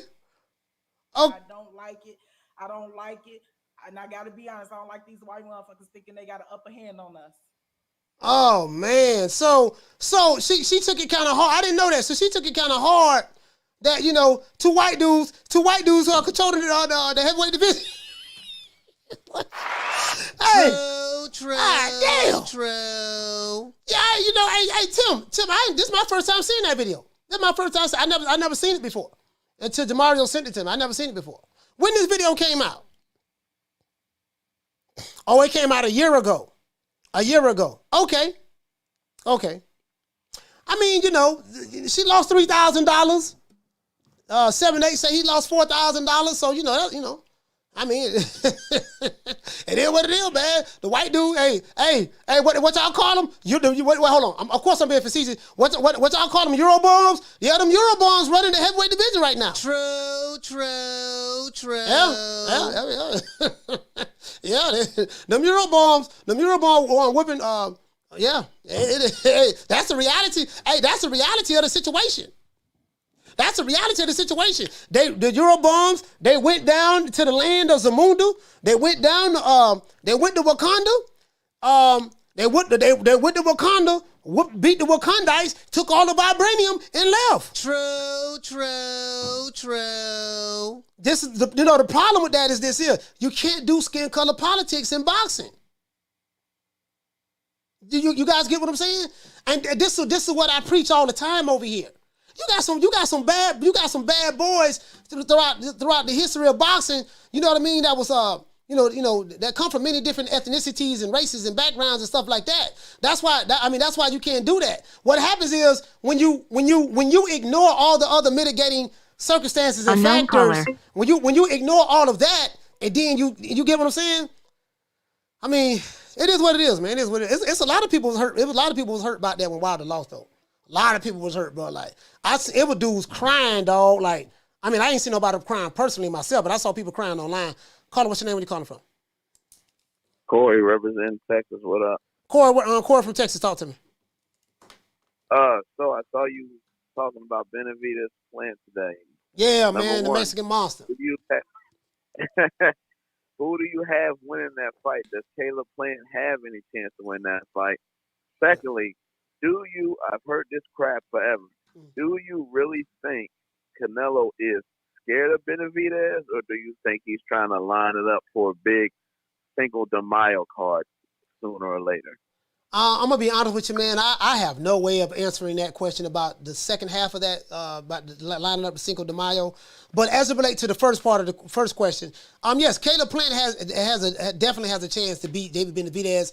I think that this is a 50-50 fight, to be honest with you. I think it's a 50% chance that David Benavidez can beat Caleb Plant and 50% chance that Caleb Plant can beat David Benavidez. This is a 50-50 fight. I'm leaning towards the Mexican monster because I just feel like there's some things that I've seen in Caleb Plant, when he's, the Canelo fight. You know what convinced me, fam? I'm gonna be honest with you. It was the Canelo fight. When I watched that fight again, and I saw, I said, you know what? Okay, I see how Canelo did it, and Canelo was a smaller, shorter fighter, and I said, you know what? If Benavidez can apply effective pressure, because I don't think that Caleb Plant doesn't have enough pop to keep Benavidez off of him. And with his attributes, matchup-wise, stylistically, and stuff like that, even though Caleb Plant does have the better footwork of the two, but he had better footwork than Canelo Alvarez as well. So, and I just say, you know what? I'm gonna roll. I'm gonna look at it some more, break it down some more, because I want to give you a really, really good boxing answer. Why am I picking this guy over this guy? This is the way I see it, how I see the fight breaking down and stuff like that. To sum it up, I see the fight breaking down where I think that Caleb Plant is going to fade in the second half of the fight. The 9th, 10th, and 11th, and 12th round. I think when you get to those championship rounds, Benavidez is really going to pick up the pace on him, and I think he's going to wear him down and stop him. That's how I see that. But I'm going to give you a more intense breakdown later. Now, as it relates to what Canelo was doing, is Canelo Alvarez afraid of Caleb Plant? I mean, David Benavidez. No. Benavidez. I don't think he is, but a lot of people think he do. So that's why I want to get your opinion. I don't think he is. Yeah. Like Damon says, yes, he'll answer for me. Yes, I'm not going to lie, Damon. I don't think that a lot of these fighters are afraid of each other. Like I don't think Errol Spence is afraid of Terrence Crawford. Now, even though Crawford is my favorite fighter, but I don't think that Spence is afraid of Crawford. You know what I mean?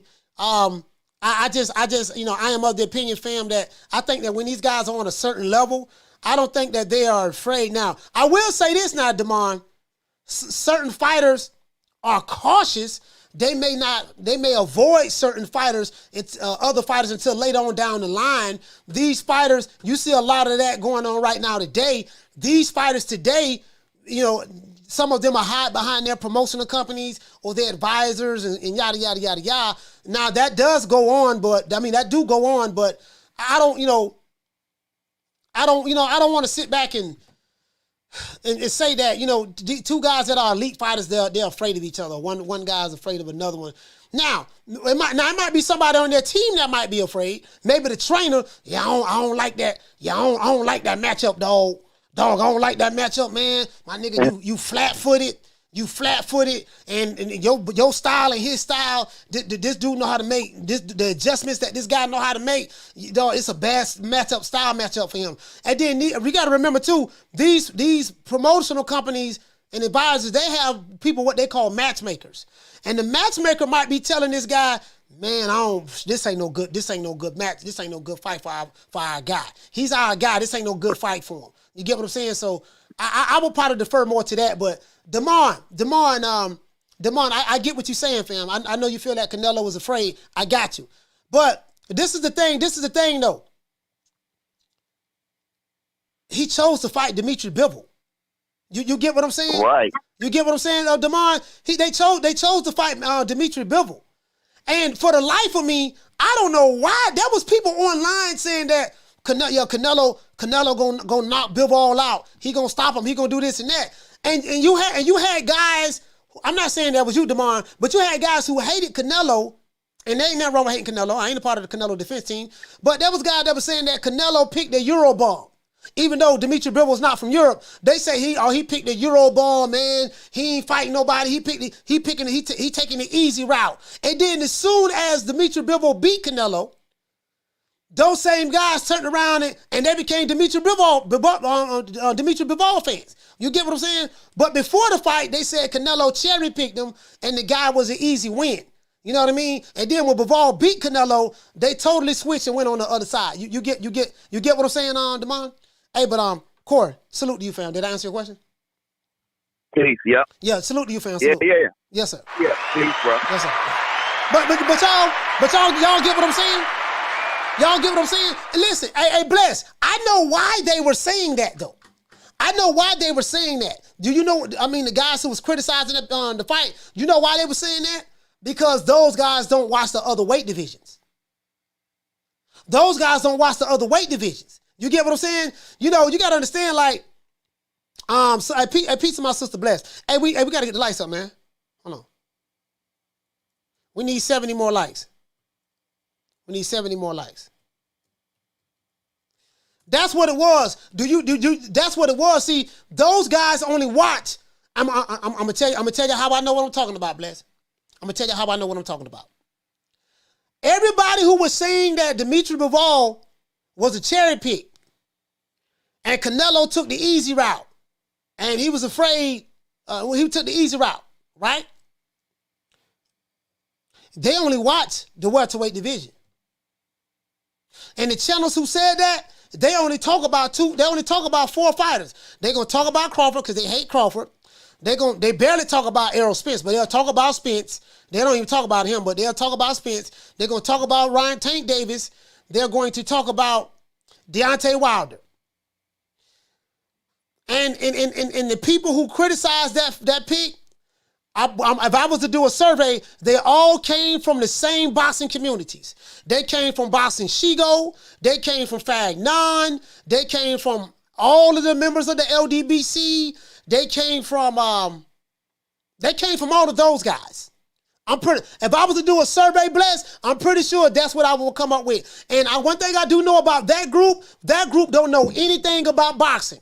They don't know anything about boxing. They don't watch the other weight divisions. They only watch the few black fighters that they talk about. I'm just being honest with you. They only watch the few black fighters that they talk about. That's it. So they don't know anything about the other weight divisions. You know how I know? They'll say something like, How come Bivol ain't fighting no slick black fighter in the light heavyweight division? He ducking the line. I'm just giving an example. Can you give me a slick black fighter that's in the light heavyweight division? Can you give me an example of one? And they stuck. They just, what they do, they use Fagnon's talking points. They use Basashigo's talking points. They use Boyfriend or BF and Officer Drew Titan, the meter maid, white parking tickets for a living. They use those guys as talking points. They don't do no research, lack critical thinking skills. They don't know anything about nothing. They use those same talking points and they just regurgitate what they hear from their, as Mark Nash would say, their YouTube daddies. You do know they ain't no slick. You do know there ain't really no black fighters in the light heavyweight division. Yes, it is. Who name them? Damn, it ain't no goddamn, sign the contract, 60-40, 70-30, 80-20, you a coon, Uncle Tom, sell out, drop the addy. They'll just deflect and go to something else. True. Literally, they don't know. You know what I mean? You see them coming from a mile away, but them, I'm just saying not all, because I'm not all, but most of them, I'm pretty sure. Listen, I know what I'm talking about. I studied these guys. I know their mentality. I know who they are very well. Right? And I'm like, wait a minute, man. Dimitri Bivol ain't no, hold on, this dude ain't no bum. This ain't no cherry pick, dog. Like, I don't know what y'all thinking about. And the crazy part about it, because I was asking the question, how they got Canelo was a 5-1 favorite. And Damon, you get what I'm saying? Canelo was Dimitri Bivol was a 5-1 underdog or something like that. I'm like, damn, is this a trick? What they say on Damon? You say, let's be honest, a lot of 175 pounders don't be shown on TV. Only win contenders and champions fights. Yeah, but yeah, I know. I get what you're saying. But no, a lot of these 175 pounders, we do see them. But my point is, this is my point. My point is certain fans, my brother, they're so narrow-minded in their scope, right? Like, they only know about Tank. They only know about Crawford because they hate him. They only know about Errol Spence and they know about Deontay Wilder. Those are the 4 fighters that they mostly just talk about. So they don't know about the other weight divisions. So what I mean is, when they see a great fighter or another good fighter in another weight division, they would dismiss him and say he's a bum. He ain't nobody. They'll say that out of ignorance, not because of what they're saying is true. It's because of their ignorance, their lack of knowledge of that guy in that weight division. That's what I'm saying. That's what I'm saying. You get what I'm saying? That's what it is, fam. Those were the guys that were saying that. I promise you that. But you get what I'm saying? Yeah, the same 5 guys, and then the same 5 guys that they talk about, they don't even know those guys' resumes. Like, they can't even give you a breakdown of what of those guys' boxing styles. They can't give you a breakdown of, they can't even break it down. You get what I'm saying? Who okay, when he came out of the Olympics, who he fought? You know what I mean? Who this guy was that was challenging? I mean, because what happens is, that's when you have to do research and read and stuff like that. And even me, myself, like, it's some things I got to do research on myself because I don't know everything. If it's something I don't know, I'm going to do the research on it. So when I speak, I can make because I want to be right. I'd rather be, I want to be right, fam. I want to be right. I don't want to be yelling and screaming and wrong is all outdoors. And a lot of these guys, a lot of these people are like that. But those are the people who said that, fam. Those are the people who said that. I'm pretty sure. So I don't want to believe, I say all that to say this, fam. I don't want to believe that none of these top elite fighters are afraid. Even though there are fighters of the past that did say they was afraid. Muhammad Ali said he was scared to death of Sonny Liston. But he still fought him.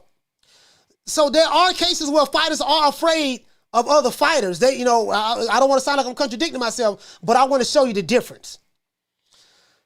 You do have fighters that they was afraid of a certain fighter. But quite a few of those fighters, they still got in the ring and fought them. Because once you get in the ring, Damon, all of that fear leaves. You get what I'm saying? Once you get in the ring, the fear leaves. You know what I mean? The fear leaves. I was thinking about somebody sent me a cash app. Hold on, somebody sent the cash app? Somebody sent the cash app. I remember I was talking to my uncle, right? And we was watching a fight. It was an old fight. It was a black dude, a brother. This brother here, Harold Johnson, light heavyweight champ. Back in the day, he was the light heavyweight champion of the world. Harold Johnson. Look him up. Bad boy. He was a bad boy. Harold Johnson was pretty good. He was a pretty good fighter. My uncle Benny turned me on to him.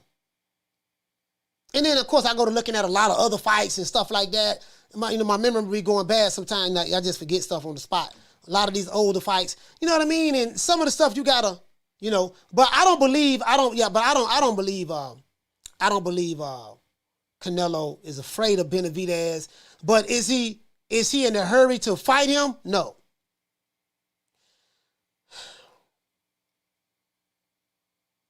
Do I think that if David Benavidez can beat Caleb Plant, do I think that Canelo will fight him next?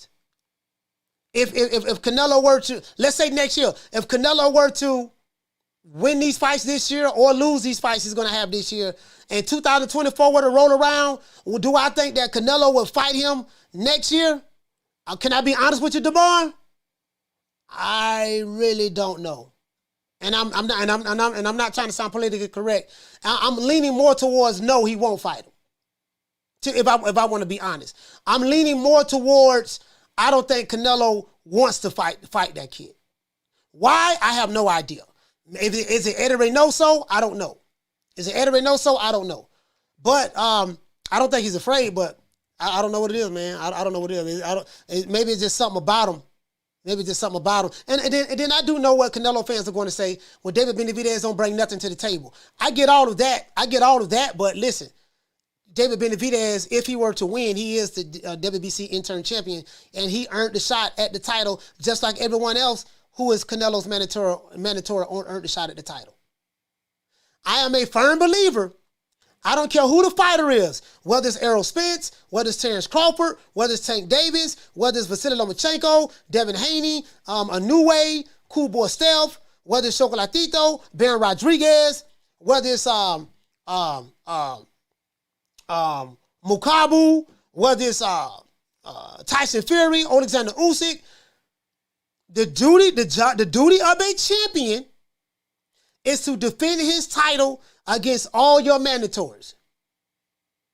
If you are a unified champion and you are trying to, or you are a champion and you're trying to unify the weight division, then your job should be to try to fight the other champions, the other guy who has the belts, in order to clear all doubt.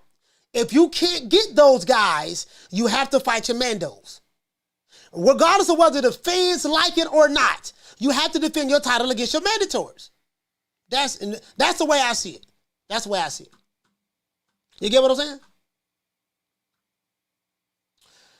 Shout out to what did you say? You say they did offer Canelo Spence. You saying? Oh, I get you talking about somebody else. You say Tank flat-footed Ryan. You say Tank flat-footed. Ryan slick and fast. Fast as lightning. I disagree with that. Raw Dog. I'm going to tell you why. But I ain't heard Raw Dog in a long time, boy. Raw Dog means something else down here in Florida. But I will say this. No, I totally disagree with that. Tank ain't flat-footed at all. Tank is not flat-footed at all.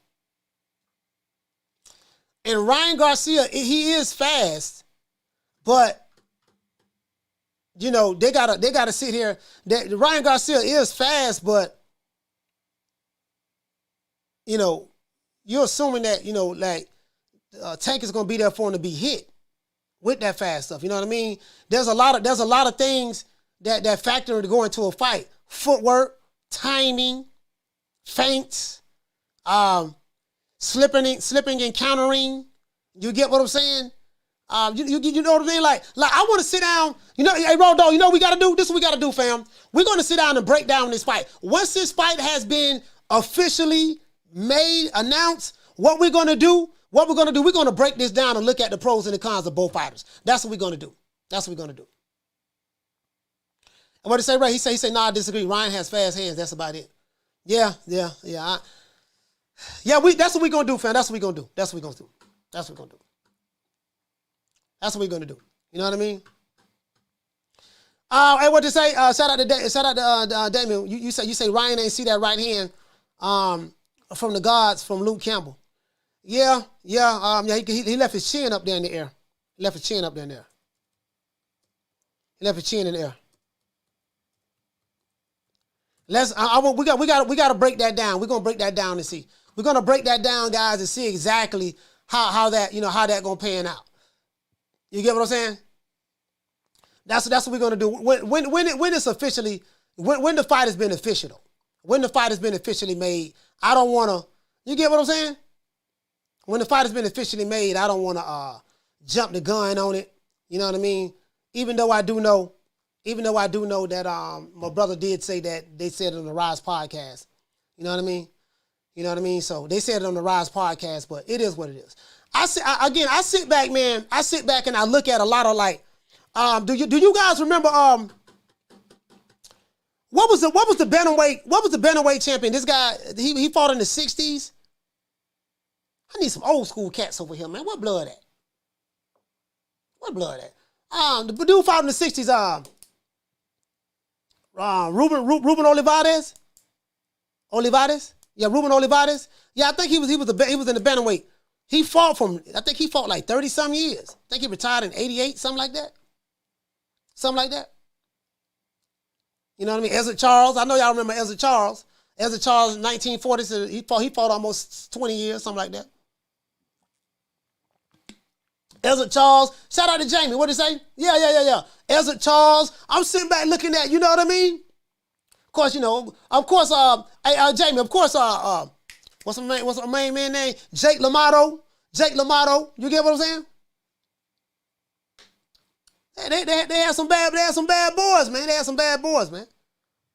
Hey, we got to get the likes up, man. Hold on. We need 40 more likes. You get what I'm saying? Had some bad boys, man. Yeah, Jamie, you're right. Yeah, Ruben Olivares was a bad boy. Yeah, for sure. Hey, what is that? You wearing the Ezra Charles tee right now? Yeah. Hey, what to say, Damon? He say, teach me, coach. I never heard of some of those guys. Yeah, no, some of those guys I named, they was boxing. I wasn't born yet. I wasn't born, Damon, but my uncle used to talk to me about a lot of these fighters, man. A lot of these fighters. You know what I mean? Because my uncle was born in the 1930s. He was born in the 1930s, fam. You know what I mean? Doggone, there's another guy, but he way back. He way back there. What the dude name? Tony Canzaroni? Tony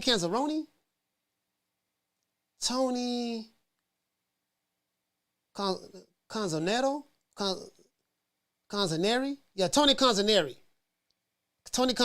I mean, bro, hey, Damon, we used to have so many conversations, so many talks of just about the old school fighters and different styles, and some of them, I didn't see fight footage on all of them, but some of them I did see their fights. Like my uncle, man, my Uncle Benny was something else, man. Uncle Benny was something else, bro. Like he used to go back with me.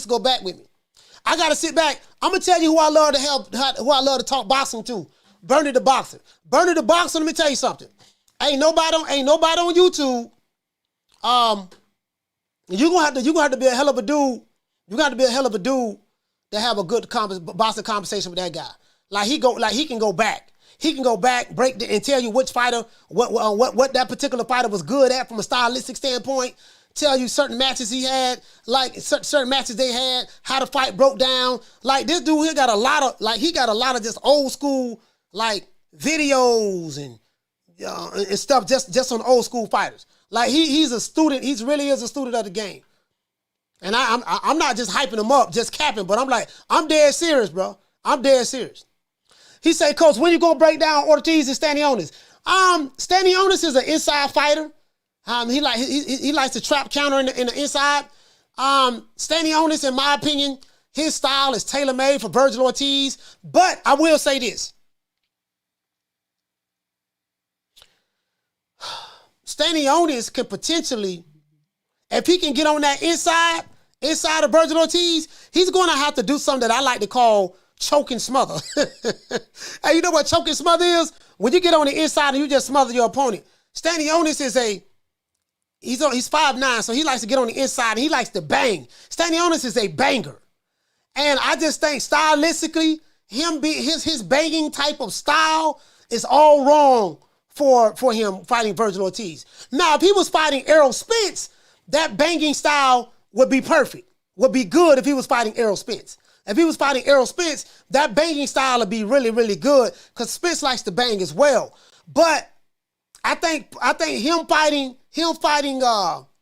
Virgil Ortiz with his style, and I'm gonna break that down. I don't. All wrong. All his style, that's the man. I believe Virgil Ortiz is gonna kill him.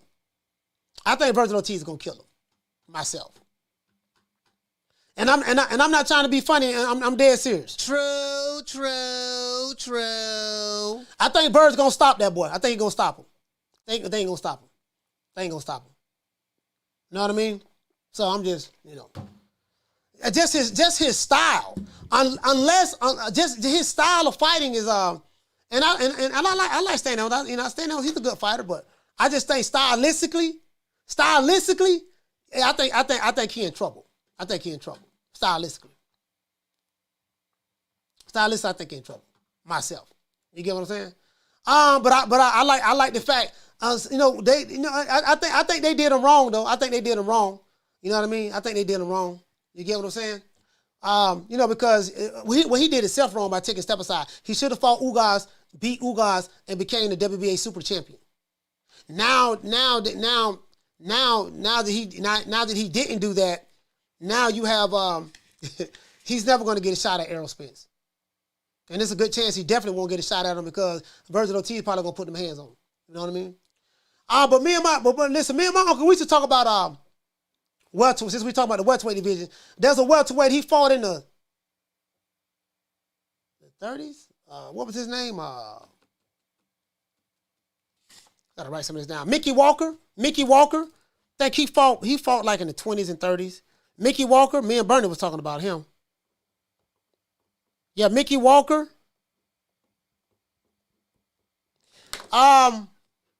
Shit. Man, I can go back, man. I can just some of the stuff I remember from my uncle. All of this is just memory. Me, all the conversations me and my Uncle Benny used to have, and some of the stuff we used to watch, some of the fights we used to watch back in the day. He loved Sugar Ray Leonard, boy. Ray Leonard couldn't do no wrong, boy. Ray Leonard couldn't do no wrong. Rick, what you say? He said, I thought Virgil wanted the real smoke. He said, YB intern for WBO declined the Bud fight just to go fight for an intern WBA. Come on, Virgil. Hey, Rick, and this is what I was telling you. When you was over here arguing, saying that, Terrence Crawford, he ducking Virgil Ortiz, and he's ducking Bruce Ennis. I know that these are talking points that you got from the LDBC, Fagnon, Boxing Shigo. Because that narrative was created from those guys. When you came over here telling me that, now that you heard Paco, the president of the WBA, say that Virgil Ortiz was the #1 mandatory, we offered him we offered him the Crawford fight, and he turned it down twice. Now that you heard that, now guess what? There's nothing that you can say. And even the guys who hate Crawford, they can't say nothing now, even though they still want to say it.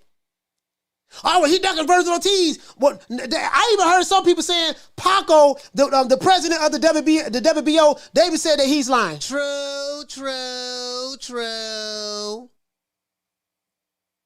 David said that the president of the WBO is lying. Hey, what did you say, Rick? You say, Will, I never said Bud, Duck, Virgil, or Boots. Wrong person. Oh, you ain't say that? I thought you was the one that said that. I could have sworn you was. I thought you was the one that said that he was ducking. He don't want to fight Boots. He was ducking Boots. But I do remember telling you. But this is what I do remember. Then, if I got you confused with somebody else, Rick, I apologize. If I'm wrong, I'm wrong. I apologize. But I do remember telling you this. I say, Rick, Virgil Ortiz went the WBA route. I remember telling you this. And I say Bruce Ennis went the IBF route. They removed themselves from the WBO. Virgil Ortiz was number one. He could have fought Crawford. He was number one for damn near 2 years. He turned the fight down, and Sean Porter ended up leapfrogging him, becoming number one, and he activated the mandatory, and that's how that fight got started. The same thing, and I remember telling you the same thing that Sean Porter did. Virgil Ortiz should do the same thing. He didn't do that. True. He didn't do that. I definitely remember saying that to you. You know what I mean? What you say? You said them LWBC guys got the same bald head and beard. Yeah, and Boots did the same thing. Boots did the exact same thing. Boots did the exact same thing. He left. He went the IBF route to fight to become an interim champion. So that same rule applies to Boots Ennis. That's why I say they sitting there calling this dude out, saying they want Crawford, but Bozy Ennis sitting there lying. If you wanted him, if you wanted him, you remove yourself out of the equation and went the IBF route. Y'all chasing Spence. Now you the interim champion with the IBF. These dudes be on here lying, bro. They be on here lying. And I get it. All of them on the same side of the fence, PBC, Showtime. So they trying to put this narrative out there. But it ain't true. It ain't true. You get what I'm saying? It's not true. This is what they do. He said, been watching TC since he beat Ricky Burns. That's when I became a fan of Crawford. When he fought Ricky Burns. When he beat Ricky Burns, I've been a fan of him ever since then, too, as well. Since he beat Ricky Burns, to win his first world title. He said, maybe that's why I hope Porter would beat him. And I knew they were friends. Yep. Yeah, I remember that though, fam. I remember that. That's what it is. Caller, what's your name? Where you calling from? Coach, it's D-Block. I got to say one thing. I'm sorry, everybody. D-Block, talk to me. I heard it all. I heard you. I heard all these people hate on my Canelo. I hate all these people hate on certain fighters. That's okay. That's all right. You can say whatever you want to say. But guess what? Fact is coming here, all right? Fact. Okay. Facts. Hate fact. Okay, let's call it the theme, Coach. Let's make it into the hate fact theme, okay? Let's be real with this. Coach, has Canelo ducked anybody? Except everybody's gonna say, yeah, he ducked Charlo. But Coach, has Canelo fought Floyd Mayweather? He fought Floyd Mayweather at a young age. And you telling me he's gonna duck Benavidez?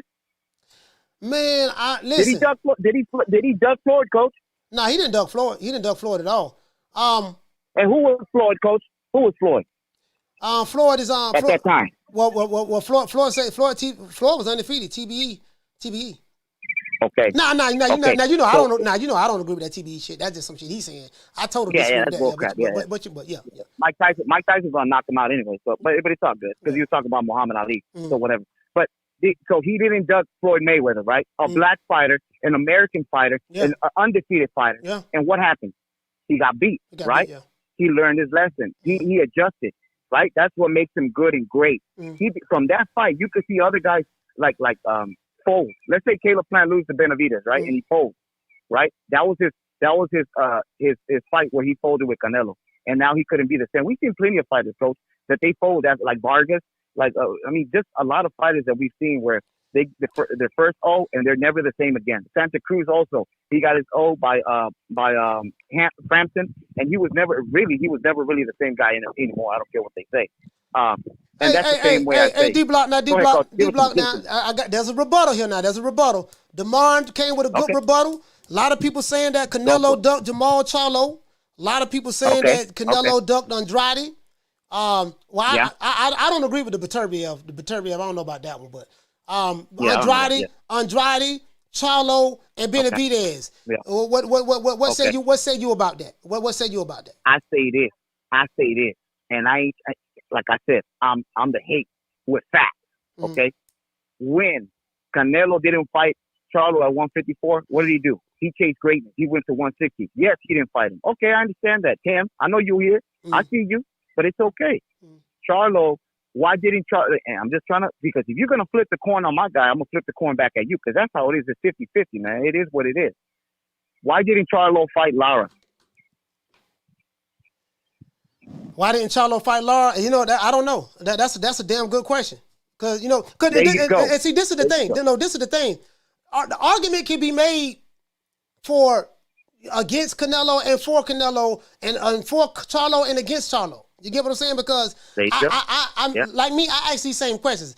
I say, okay, well, what was going on around that time? I do know that Canelo, and I don't want to turn this show to goddamn Canelo, man. God damn. Yeah, I know, Coach. We ain't trying to make it into Canelo. Yeah, I know. But Canelo fought Daniel Jacobs. He fought Triple G. Who else he fought, guys? He fought who else he fought? He fought Kirkland. He fought Kirkland, but I know Kirkland wasn't the same. Was that 154, right? 54.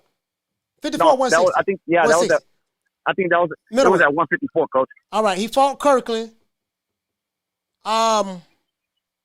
He fought the boogeyman. He fought Jacobs. He fought Triple G. He fought Triple G. He fought Lara. Yeah, he fought Lara. He fought Lara. Fought Trout. Yeah, he fought Austin Trout. Yeah, Austin Trout. Yeah, he fought Austin Trout. He fought Cotto. Even though a lot of people say he wasn't supposed to be up there, but they still fought at a catchweight too. Yeah. They fought at the catchweight. What weight that was? Yeah, they fought. I think it was at 157 because they couldn't make that. You're right. No, you're right. Yeah. They did fight at the catchweight. They did fight at the catchweight. Yeah, he fought Cotto. Give me. Yeah. Yep. Give me Charlo's resume. Charlo fought.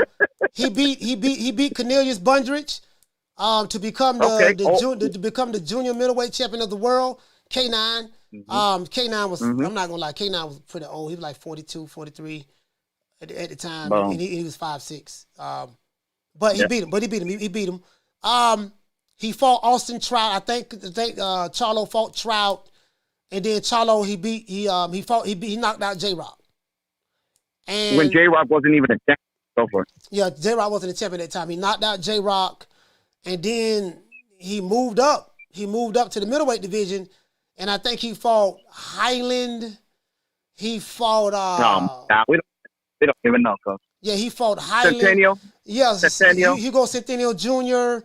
He fought Matvey Korobov. He fought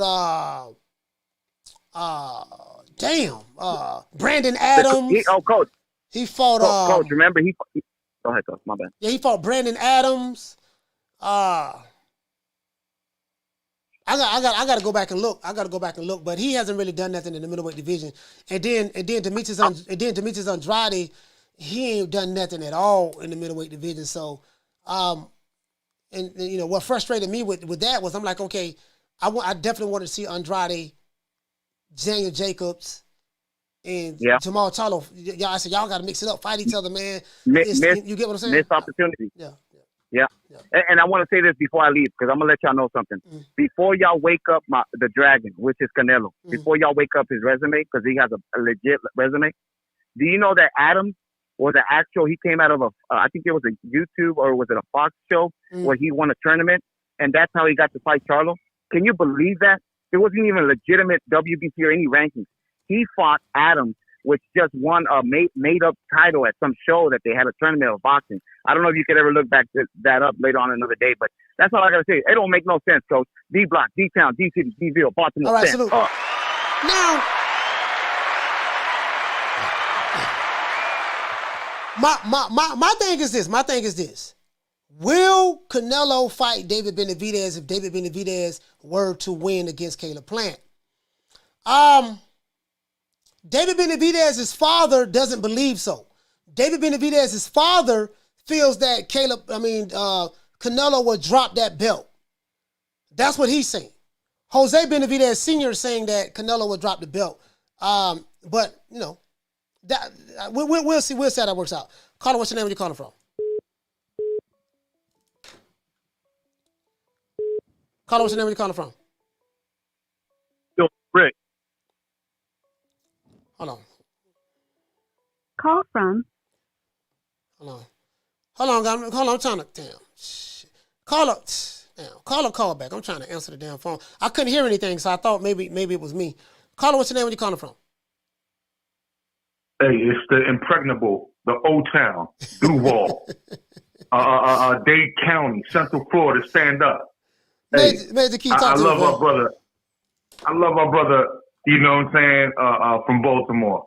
But, yo, he's crazy if he thinks he's knocking David Benavidez out in 9 rounds. Who? He's crazy. Who? He's crazy. Huh? Who from Baltimore? Who you talking about? Well, I'm sorry, D-Town. Where are you from? No, he's from Dallas. He's from Dallas. He's from over there. I don't know, bro. Like, you know what I'm saying? Like, you know, I just know he always comes in with a great entrance all the time. That's why you say D block. That's why you say D block, D-Town. Okay. I thought he meant like because he says doesn't he say Baltimore stand up? Yeah. He making mockery of Yeah, Baltimore. So I thought he was talking about like the DC area, DMV, like as far as DC, Maryland, and Virginia. That's what I thought he was saying. Yeah. Oh, okay. Yeah. Okay. So, anywho, I mean, look, here's the thing. It's going to be a great fight regardless. It's going to be a close fight. Like I said before, if they're working on the little kinks in the way I analyze things, I don't talk about purses. I don't talk about this. I don't talk about that. I talk about what I see in a fighter and what I see, what I predict seeing in the fight. So if they've been working in the camp, as far as David Benavidez, because what Clint likes to do, he likes to roll out to his right. Right? Yep. And kind of like shoulder roll his way out through the right, right? Now, he could give a left check hook and set traps with that. However, if David Benavidez can feint his way in, and then when he tries to roll out to the right like that, cats cut him off, like slanted, cut him off, and just boom, knock him back into position and stop his progress, bro, it's going to be a long night for Caleb Plant. He's going to have to work like extremely hard to get away from those combinations.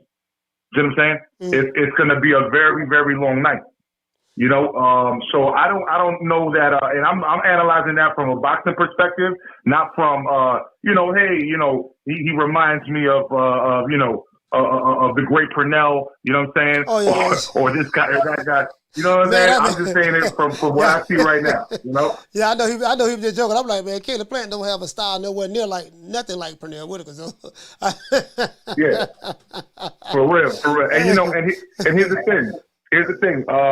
Mike Tyson didn't give him that nickname for a reason. You know what I'm saying? Like, the dude is a beast. The problem is he fucked up. And I apologize. He messed up earlier in his career. He knows that. He's held himself accountable. You know, I've interviewed him multiple times. He holds himself accountable. He said out of his own mouth, I wasn't disciplined, and that was my fault, and I'm not gonna let my fans down again like that. You know, because he admitted to doing the coke. He admitted to being lazy and not making it on the scales. But he's already said that he's disciplined and he wants to maintain. Otherwise, he would have moved to 175 already. Mm-hmm. You know, so that's my thoughts, man. I know you're trying to get out of here, man. Great show, though. Major Key, do you think that if Benavidez can win this fight, if Canelo still have those belts, do you think that Canelo will fight him next? I think Canelo, based on Eddie Hearn, I think Eddie Hearn's interests are in Bivol with that rematch. I think that's where he's going to convince him, and Canelo's already wanting that get back, so he's going to use that emotion to tie that shit down first. So I think that's what's going to happen next. But I could say that probably early 2024, we may see that fight happen as long as they're successful. Yeah. So the reason why I asked that is because the sanction about it is going to play a role in it. I don't know when is the WBC mandatory due for Canelo? My guy, look at what's going on with Keith Thurman and Errol Spence, and that they're not even gonna talk about anything until after they'll figure it out after the fight. Bro, who knows what to think about the WBC anymore? Yeah.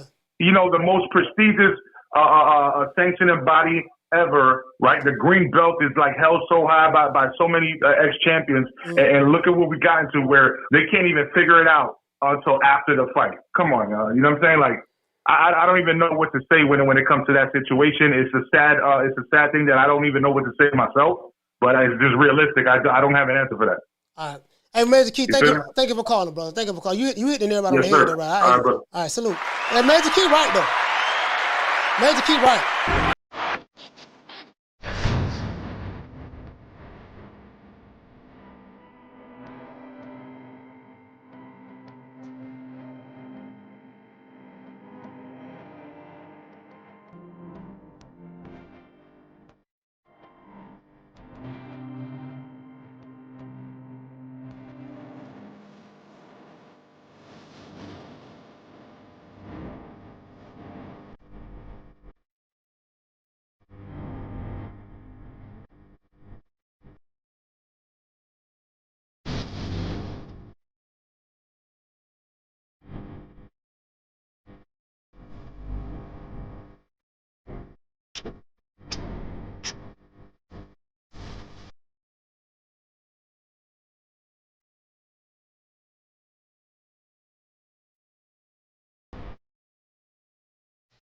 Caller, what's your name? Where you calling from? Yo, Coach, it's Rick from Toronto. What's going on, man? Man, Rick from Toronto. Talk to me, fam. Yo, listen. First off, I appreciate your show, man. I've been watching it for a little bit, and I have to say, man, Ring IQ Julius, you both come out with the truth and the knowledge about pugilism, the sport of boxing today. But I've been trying to recognize what you guys are talking about and saying the psyche and the mindset and mental attitude of boxers today will never be the boxers of the 70s, the 80s, the 90s, the Hearns, the Durans, the Tysons, the Alis of the world. Why? Because they're watered down, man.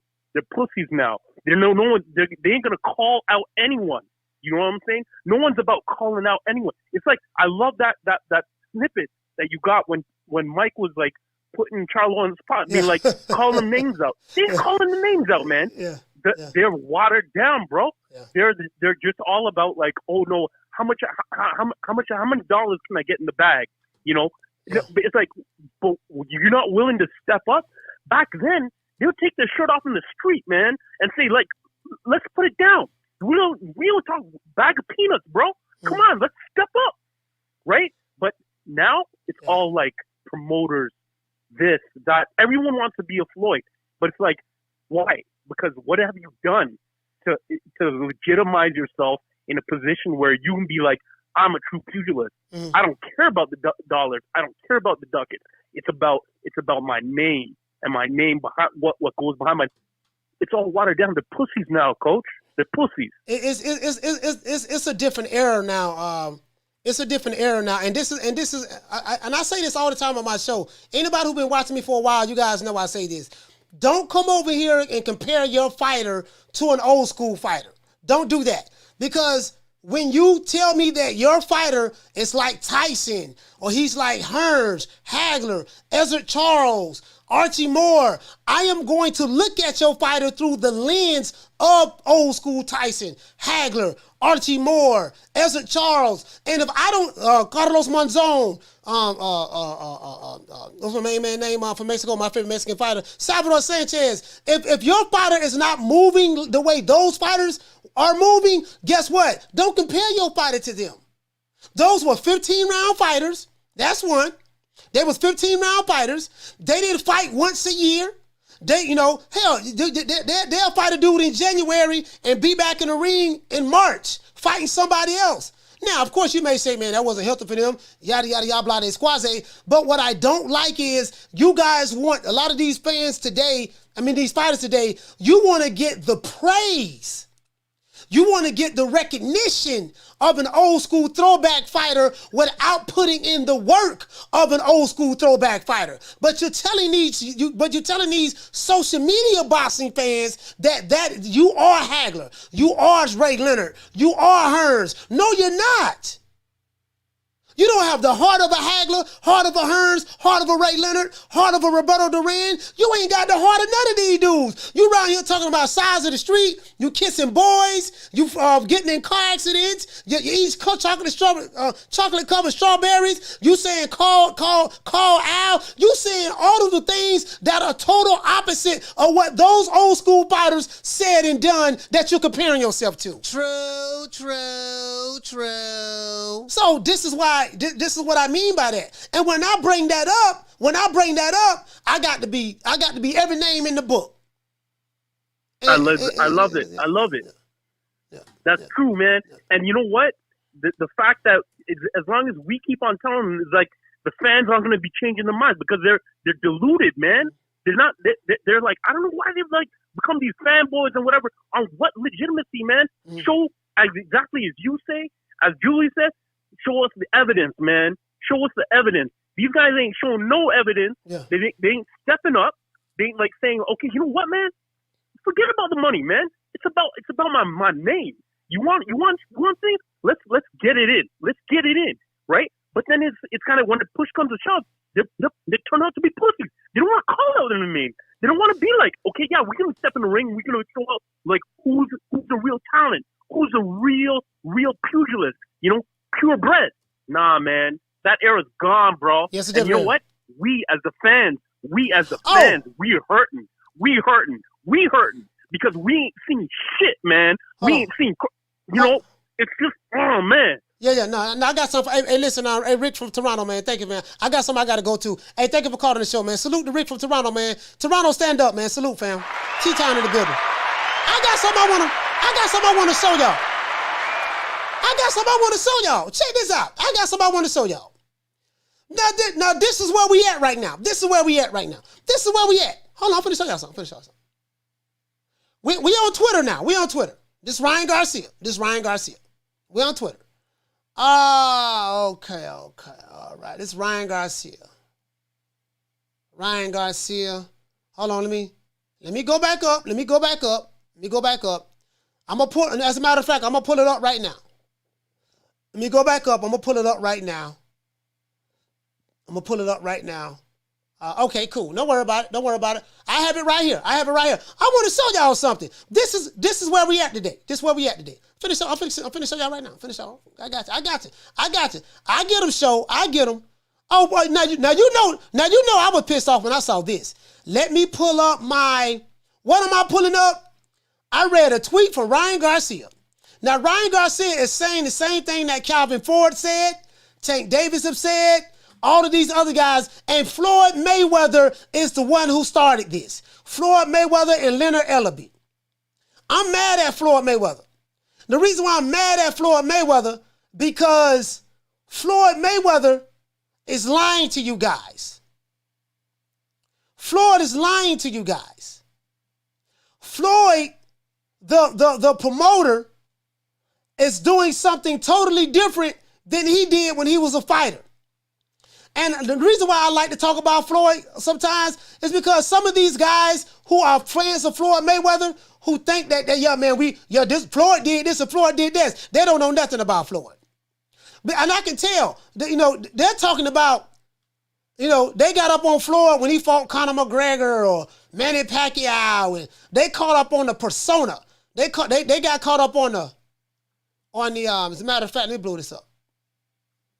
And let me slide this over. Ryan Garcia. Let me show y'all this. Can y'all see this? Ryan Garcia said right here, February the 20th, 2023, he said they always use title fights as something.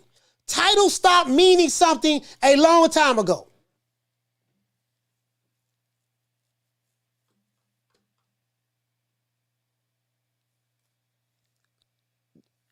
I don't know what to say.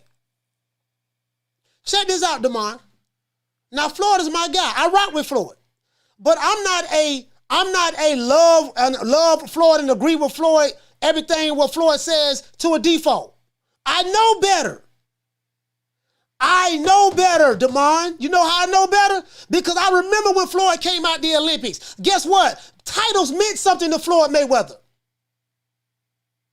I remember when Floyd cried at the Olympics because he got robbed of the gold medal. Those belts, those medals, of course you're going to get the money, but those belts and those awards that you win, that signifies accomplishments in the sport. It signifies an accomplishment.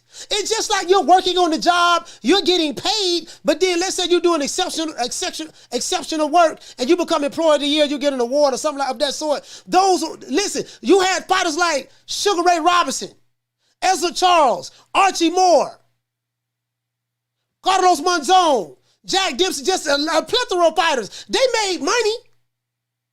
But they wanted the belt. You want to know why they wanted the belt as well? Because when you get the belt brings money. You make more money with the belt. A champion make more money than someone that's a non-champion. Unless maybe I don't know exactly what Tank Davis is making. Tank Davis or maybe a Ryan Garcia, somewhere around that range. There's a fighter or two that may be an exception to the rule. But the fact of the matter is, it meant something. So that's why don't tell me about these Tank is like the old school fighters. No, he's not. Don't tell me Ryan Garcia is like the old school fighters. No, he's not. Don't tell me that any of these fighters are like the old school fighters. No, they're not. It's disrespect to the old school fighters. How can you be like the old school fighter in one breath? You feel me, Damon? How can you be like the old school fighter in one breath, but then say they always use title fights as something? Title stopped meaning something a long time ago. They stopped meaning something. They stopped meaning something a long time ago. To whom?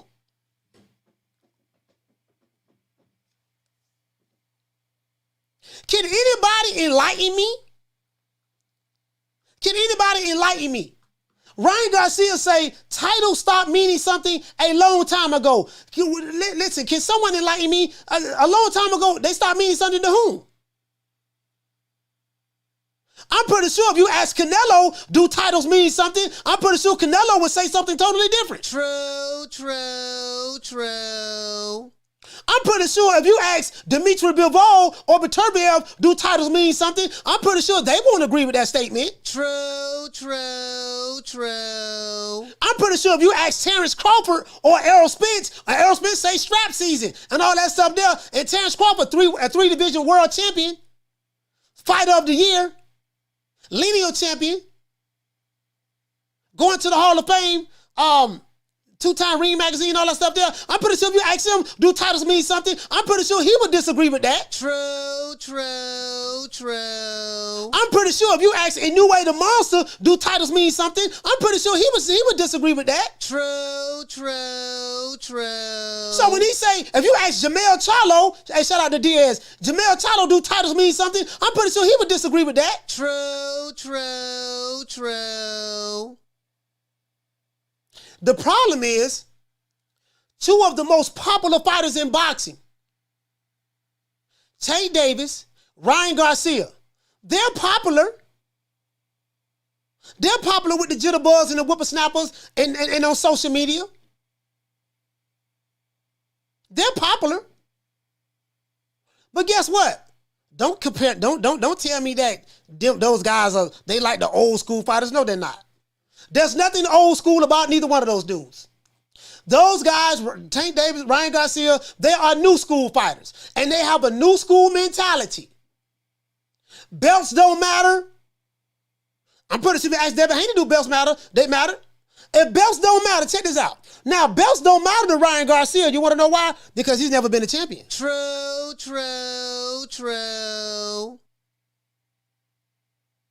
He's never been a champion. Ryan Garcia don't know what a belt look like. He's never been a champion.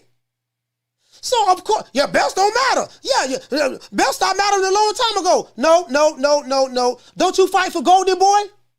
Yeah, I fight for Golden Boy. Oscar De La Hoya. Belts matter when Oscar De La Hoya was a boxer. Come on, man. And you know the crazy part about it? You'll have these old, what I like to call the old crusty niggas. Calvin Ford is an old crusty nigga. I don't care nothing about because he trained Tank. He's an old crusty nigga. Calvin Ford, Ryan Garcia, the Fagnons, the Shigos, certain members of the Alphabet Boys. You'll have dudes that'll say belts don't matter. But they'll say Floyd Mayweather was their favorite fighter of all time. True. Let me show you something. Belts don't matter, huh? Belts don't matter.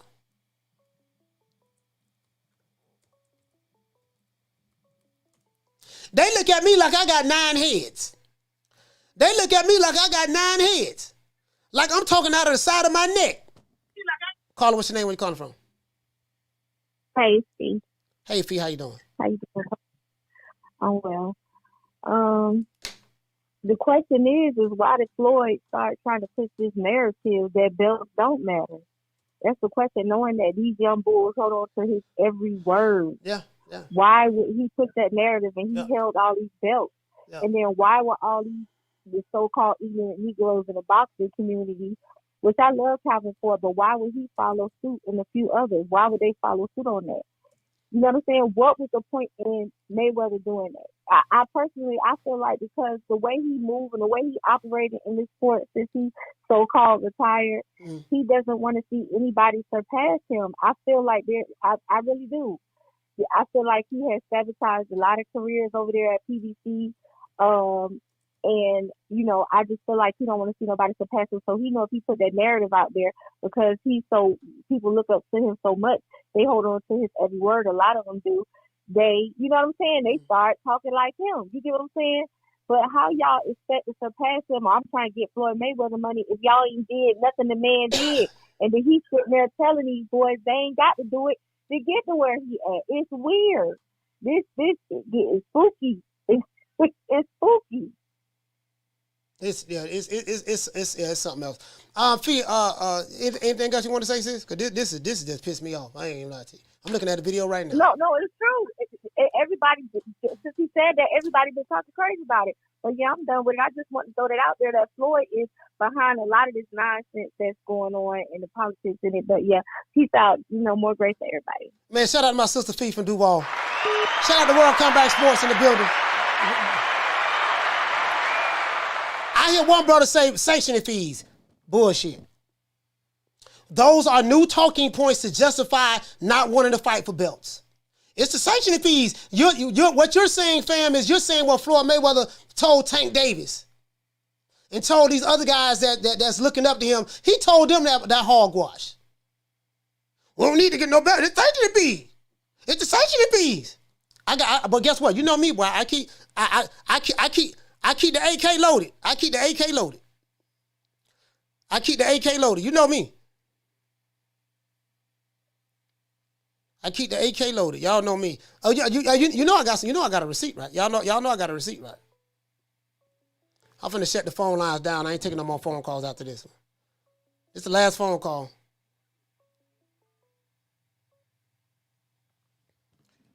Caller, what's your name? Where you calling from? Martin from Oakland. Martin, talk to me. Yeah, I was hearing that young lady talk about Floyd basically talking out of both sides of his mouth.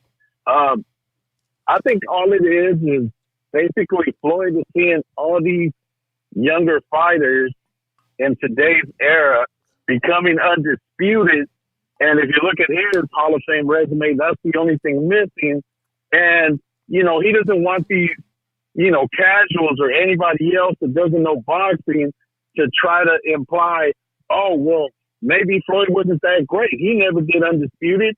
You know, Zabzuda did, but Floyd didn't. And I think he just wants to, like, basically kill that before it even gets started. You know what I mean? Could he have been undisputed? Of course. He had more power than Canelo does now. But I think that's all it is. And I also think all this belt doesn't matter narrative basically began when Tank was his fighter, and he was trying to protect Tank and his Reggie belt legacy. You know what I mean? Not too many guys become a 2-division Reggie belt champion. And, you know, it's hard to sit there proudly with a Reggie belt knowing Josh Taylor got the world, knowing, you know, Teofimo, Cambosis, now Haney got the world. You know what I mean? And there you sitting with a Reggie belt trying to sell a pay-per-view. I mean, yeah, just my opinion. Yeah. And thank you for calling the show. Yeah, see, I like to point out, I like to point out the double standards and the hypocrisy, man. Salute, man. Shout out to Martin from Oakland calling the show, man. See, I know better. Yeah, see, I know better. So see, you can make your mouth fried chicken, but I got something I'm gonna show you. I got something I'm gonna show you right now. You can make your mouth fried chicken, but I know better. Coach Malachi Williams know better. Matter of fact, I got 2 of the same pictures. I have 2 of the same pictures. Belts don't matter, huh? Belts don't matter? Belts don't matter, okay. Belts don't matter. All right, I'm going to put it right there. Belts don't matter, okay. Yeah. I hear you. Yeah. I want to show you something. Check this out. As a matter of fact, I got a super chat I missed. Shout out to Jugs. Hey, okay. For dropping that quarter of a bam dub on your boy. Hey, Super chat received. Playtime's over. I think it's a couple of super chats I might have missed. I missed that one. I seen another one I missed, the blue one. Okay. Shout out to Jug. What did he say? I mean, he said that was a clip of Floyd telling young boxers, surpass me. Give Floyd the Bruno. Shut that soft ass shit up. And the best man Shut to that win. soft. That's some soft ass shit. Shut that soft ass shit up. All that soft talking. I know you can do it, man. You got to. Man, shut that soft ass shit up. Yeah, Floyd do talk out of the side of his neck though. That is true. Like a lot of people, he talk out the side of his neck. Shout out to I'm like a real fan of Floyd Mayweather, but I'm not a fan to a default to where everything he said and did was right. Floyd was wrong on a lot of stuff. You know what I mean? But shout out to Swift. Hey, okay. Because I think Floyd said that to make Tank look big. Yeah, I get it. But right here though, check this out. Did it look like in this picture? Why is Floyd standing there with all these different belts, all these different WBC belts? He the one that, the green belt.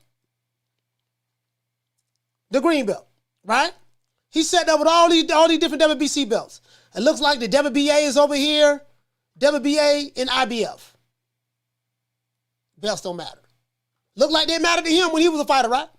Look right here, another picture of Floyd. Sitting back, taking pictures of his belts. Why did he take pictures of his belts? Because his belts outside of money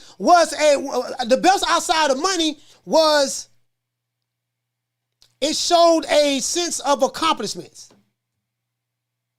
This is what I accomplished. When Floyd bragged, what does he brag about? I beat more world champions than anybody.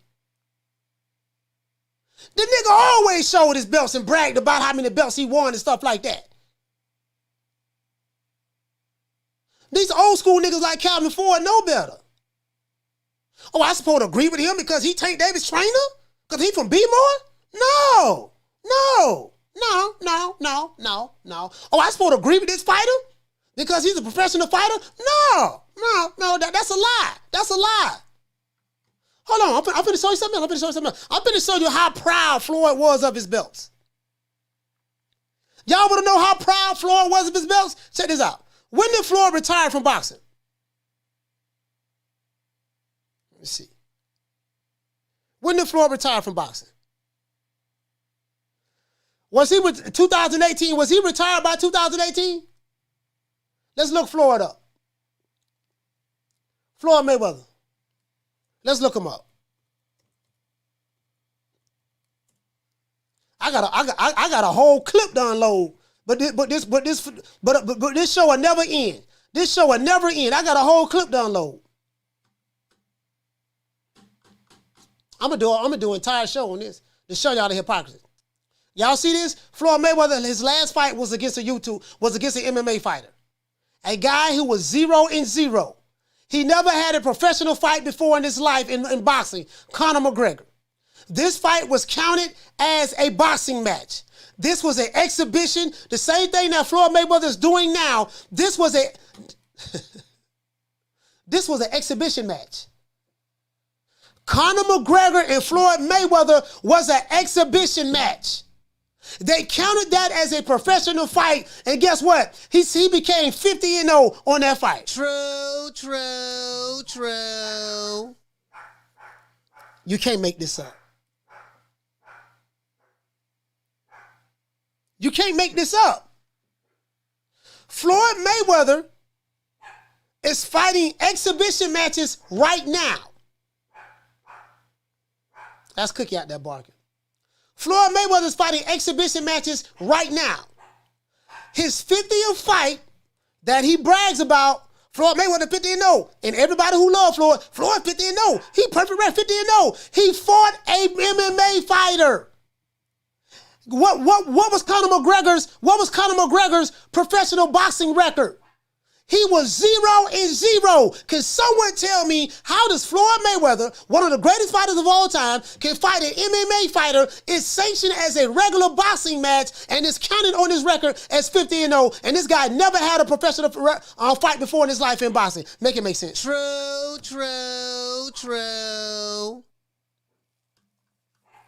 He said you're hating the player instead of hating the game. No, I'm not hating at all, Randall. I'm not hating at all. I know more about Floyd Mayweather than the pilot that you'll ever know.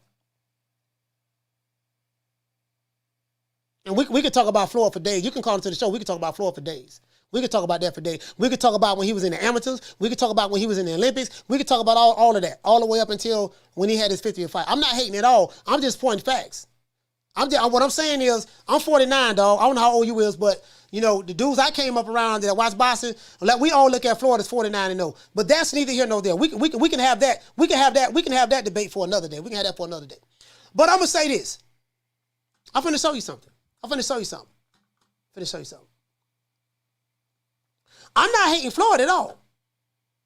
I'm just trying to tell you the flim-flam and the buffoonery that's going on, right? And so when I hear Ryan Garcia say these things, he's quoting Floyd Mayweather, but I want to show you something. I want to show y'all something.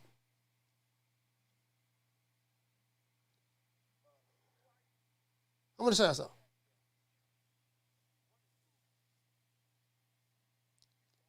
Check this out. Check this out. I want you to see this. I want you guys to see this. I do not own the rights to this material. It's for educational purposes only. I want you to see this. I want you to see this. I want you guys to see this. I want y'all to see this. Hold on. Fight Hype. Shout out to Fight Hype. Shout out to Fight Hype. I want y'all to see this. Let's go. Hold on. Let's go.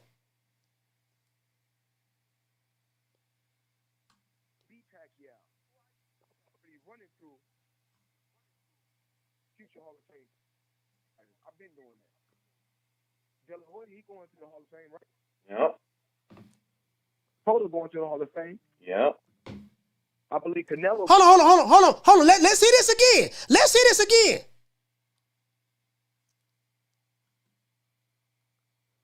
I ain't gotta fight the top guys. I can fight Bozo the Clown and sell out an arena. Belts don't matter. But guess what? That same dude that y'all quoting, Floyd Mayweather, he bragged about fighting the top fighters. You know what I know why? Because fighting those top fighters cemented his legacy. He bragged about how many belts he won, how many champions he beat. You want to know why? Because beating those champions and winning those belts cemented his legacy. So you want to talk to me about Floyd, you're going to lose on this one. I don't care who it is, from the old nigga to the young nigga to the middle-aged nigga. You're going to lose on this. Let's go. He go Floyd right here. And when nobody, well, I ain't going to say when nobody a bigger fan of Floyd than me, but I got to call him out on this bullshit. Before I even beat Pacquiao, I'm already running through future Hall of Fame fighters. I've been doing that. De La Hoya, he going to the Hall of Fame, right? Yep. Cotto going to the Hall of Fame. Yep. I believe Canelo going, and we can keep going at name after name after name. Marquez going, Mosley going. We can just keep going. Zab Judah going. So we can keep going. He talking about Canelo, Marquez, Cotto, Pacquiao. Let me ask you a question. How many Canelos, Marquez, Zab Judas have Ryan Garcia fought?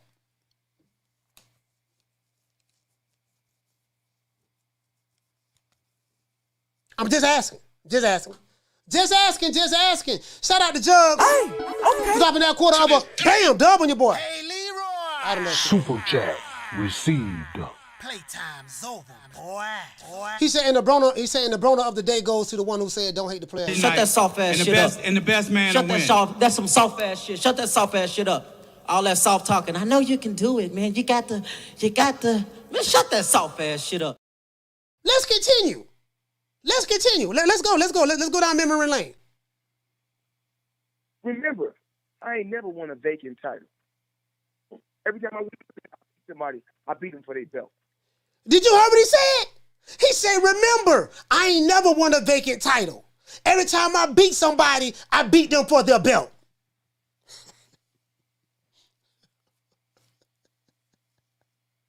Oh, y'all want to talk to me about Floyd? That's what we doing now? All you dudes, Floyd the best. I know more about Floyd than anybody. Oh, you do, huh? You do?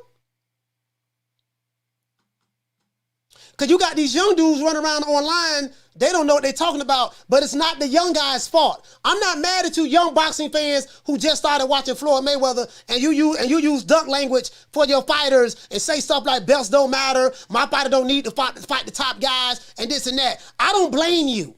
That's not your fault. You have been misled by Floyd Mayweathers and people who kissed up to Floyd Mayweather. You've been misled by those old crusty niggas. You've been misled by them. Let's continue. This Floyd Mayweather, not Floyd Mayweather. He said, remember this. He bragged, I ain't never beat nobody. I ain't never won a vacant belt. Every belt I won, I beat somebody for their belt. Shout out to EDS. Hey, okay. Let's go. 3 times I didn't even take the belt. Angel Man Freddy beat Arturo Gatti, and then I beat Angel Man Freddy. And right after I fought Gennaro Chiquinito Hernandez, I fought Angel Man Freddy. Yeah. Remember, I'm a mega superstar. After a certain point, we look, as we get older, we say, you know what? Belts and gold medals only do one thing. Collect dust. That's when he changed everything. I played this video because I wanted to show you something. This is when Floyd came with this philosophy. Floyd pride himself. Did you see how he flipped that? He bragged about his accomplishments, bragged about all of the champions that he beat, bragged about the guys that he beat and the belts that he won, because that cemented his legacy. Legacy defining fights. And then he turned around as he got a little bit more money. He retired. Now, he said this in 2018, a year after he retired. His whole philosophy changed. Now, what he's saying is true. Belts and gold medals do collect dust. That is true. But I'm trying to tell you but he bragged about his accomplishments. The belts. Who you fight matters. In one breath, and then he turned around and flipped it in the same goddamn sentence. And the dude sitting there laughing and kicking in, he didn't even check Floyd on that. Let's get talking about them checks. Let's get talking about and gold medals only do one thing. Collect dust. Now let's get talking about them checks. Let's get talking about these checks. Now, when I'm 30 years old. No more phone calls. 29 years old. You know, I'm already before I'm 29 years old, I'm already on pay-per-view. You know, when you get to the level that I'm at, you know, it's okay to fight for a belt. Okay? The audio sound bad. But I got the 2 most expensive boxing belts in boxing history. For the record, I break all records. Facts. I got the emerald belt. Heard what he said? He said, I break all records. Facts. When you hear these dudes online, facts. Facts. That came from Floyd. True. When you hear these dudes online, facts. That came from Floyd. True. I told you. A lot of the stuff that you see online, these guys are children of Floyd Mayweather. He birthed these guys. I told you this yesterday. Floyd was the one that ushered in this nonsense that we're hearing right now today. Belts don't matter. We ain't got to fight the top guys. It's about ducking and cherry picking. That's what he the one ushered that in.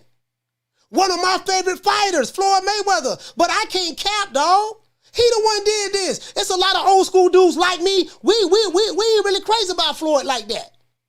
We ain't crazy about Floyd like that because we know the truth. This ain't no hate. This the truth. The truth is looked upon as hate in the eyes of a sucker. True. See, when you worship a fighter, and you can't see the flaw in his argument and certain things that he say when he do and say certain things, when you can't see those flaws, everything he say is right and all that stuff there, I have to question you now. Let's continue. Belts don't mean that, but he's bragging about he has the most expensive belt in boxing. Let's continue. For the record, I break all records. Facts. I got the emerald belt. Hold on, let's go. Let's go back. For a belt. Okay? But I got the 2 most expensive boxing belts in boxing history. For the record, I break all records. Facts. Facts. I got the emerald belt. I got the money belt. They create belts. You know what I'm saying? They made a belt after me, the money belt. True. And matter of fact, I'm letting the WBC know this right now. I want all the fighters to petition. I need my face on the WBC belt. And I need my belt. I need my face on the IBF, the WBO, and the WBA. I need my face on all belts. Shit, the Godfather face should go on all the belts. Did y'all hear that? Belts don't matter, but he want his face on all of the belts. Why? If it don't matter. All belts do is collect dust. But why you want your face on the belts? Belts don't matter. But why you bragging about you have 2 of the most expensive belts in the history of boxing? Nick. That's all I'm saying. Floyd Mayweather is one of my favorite fighters of all time. Do I look at him as TBE? Hell no. He ain't nowhere near TBE. And ain't nobody, the dudes I come up around ain't gonna say nothing like that. Because the criteria is different. He came up in a different era and the criteria is different. You 50 and over, just because you 50 and over don't mean you TBE. You might be TBE to these social media boxing fans, but not to me. But are you one of my favorite fighters? Hell yeah. But Ryan Garcia is saying that belts don't matter anymore. That's what he said. Let's give everybody a round of applause.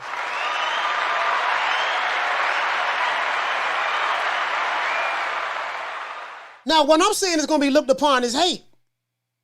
But guess what? Will anybody refute what I'm saying? They're going to call me a coon, Uncle Tom sellout. You hate no Floyd. You hate no Floyd. You's a hater. You this, you that. Can you refute what I'm saying? They won't refute it. They won't refute it. I'm just saying. I'm just asking a question. I'm going to take Floyd Mayweather's words, and we can have a discussion on it. That's all I'm saying. You probably don't know more about Floyd than I do. You don't know nothing about Floyd when he was in the amateurs. You don't know nothing about Floyd when he was in the Olympics. Unknown caller. Yeah, I'm not accepting no more calls. Phone line, so over with. So over with. That's all I'm saying. That's all I'm saying. That's all I'm saying. He said, knock that 305. Yeah, we gonna do a part 2. We're gonna do a part 2 on this show, just on this alone. We're gonna do a part 2 on this alone. We're gonna do a part 2 on this alone. You're gonna have to explain to me how. I'm gonna ask two questions. My guy, one of my favorite fighters in boxing, he fought an MMA fighter who has never had a professional boxing match before in his life. He was 0-0. Never won a belt, never fought anybody in the top 10, top 20. This guy wasn't even ranked because he's never had a boxing match before in his life. How did that get sanctioned as a boxing match, and that's on Floyd Mayweather record as 50-0? I get the money grab. I get we're gonna fight. We're gonna make a boatload of money. I get that part. I ain't got nothing. I ain't got no problem with none of that. No problem with none of that. I get that part. But he go down on his record as his 50th fight.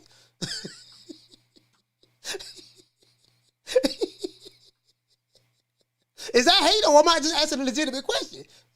Because I asked this question in 2017.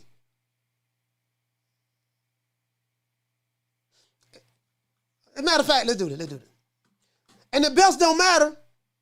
I just showed you a video where he's showing all of his belts. He's bragging about I got the most expensive belt in the history of boxing. And he's saying that, you know what, belts don't matter so much. I'm going to brag about how expensive my belts are. And I'm going to make sure that all the sanctioning bodies, they need to put my picture on the same belts that don't matter. True.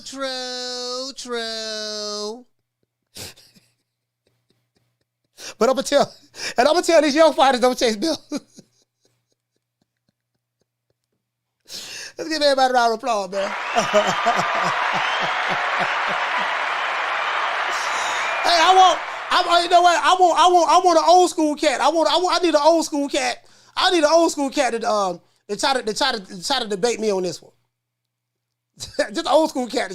I don't even want to talk to a younger guy. If you ain't 40 and up, I don't even want to talk to you. If you ain't 40 and up, I don't even want to talk to you. I need somebody that's 40 and up.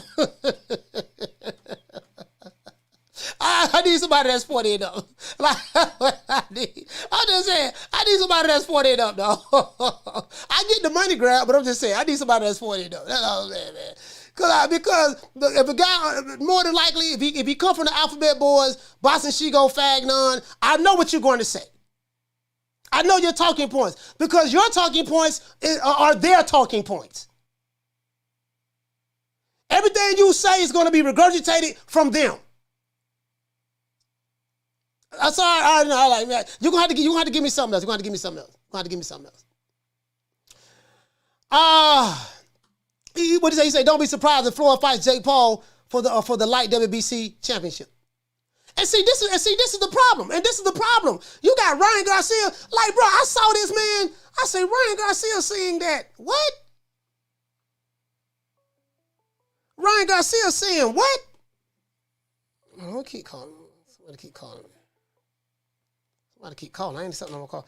Caller, what's the name you calling from? Yo, Coach, it's Rick again from Toronto, my man. Rick, talk to him. Show shut down, but go ahead. Coach, I agree with you, man. Floyd Mayweather gave birth to all these fools. You understand? And the issue at hand is their psychology now is only money grabbing. It's not about the clout. You know what I'm saying? It's just about money grabbing. That's why the Jake Pauls of the world have been given birth. They'll be like, oh, I'm a YouTuber. Like, I can make shitloads of money by, fighting fools. And this is like, there's no credit to who they fought, how they fought. And certain fighters that they come out, these young cats, it's not about clout, man. It's not about beating your chest, ripping your shirt off in the middle of the street, grabbing the other fool and go let's throw it down right here, right now. You know what I'm saying? Yeah, it's a different era right now. Hey, but Rick, thank you for calling to the show, man. I'm finna shut the show down. Thank you for calling, fam. Salute. Thank you for calling. This is a different era right now, fam. It is what it is. Shout out to Rick from Toronto. Shout out to my sister Bless 365. Hey, okay. For dropping that quarter of a bam dub on your boy. Hey, Leroy. Super chat received. Playtime's over, boy. Hey, what to say, Bless? You say, Coach, let me find out. YouTube has emojis like Instagram now. He said YouTube ain't playing no more. Yeah.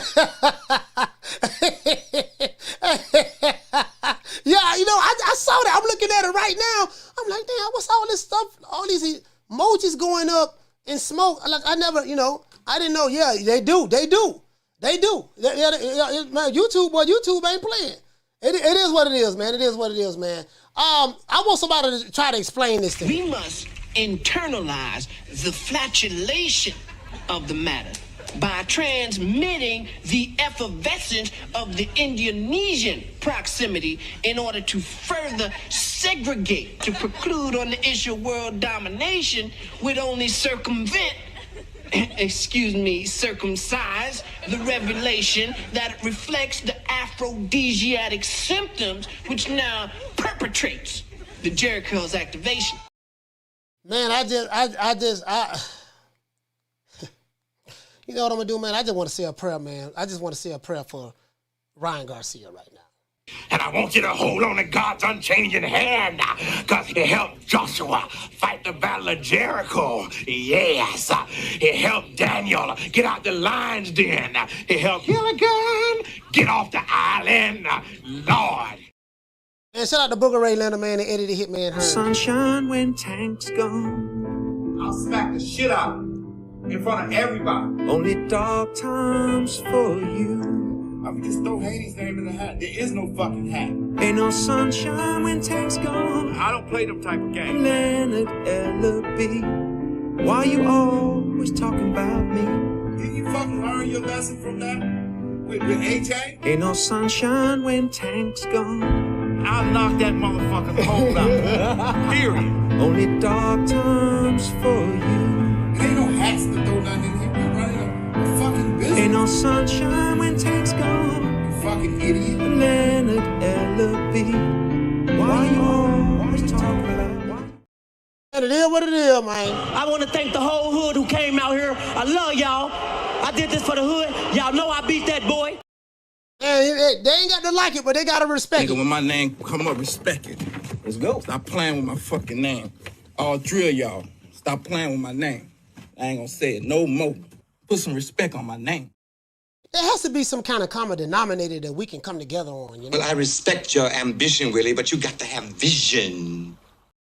Anybody telling me that who you fight don't matter, belts don't matter, picking, you know, ducking and dodging, shucking and jiving, you know, and comparing that fighter to old school fighters without doing the work that the old school fighters have done, this is what I think about you.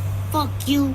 Fuck the plane you flew in on. Fuck them shoes. Fuck the socks with the bell on it. Fuck them cheap-ass cigars. Fuck your yuck mouth teeth. Fuck your hairpiece. Fuck your chocolate. Fuck Guy Ritchie. Fuck Prince William. Fuck the Queen. This is America. My president is black and my Lambo is blue, nigga. Now get the fuck out my hotel room. And if I see you in the street, I'm slapping the shit out of you. We're doing part 2 of this tomorrow. As a matter of fact, I'm finna do the thumbnail right now. As soon as I get off the show, we're doing part 2, man. Y'all come over here tomorrow. We're doing part 2 to this.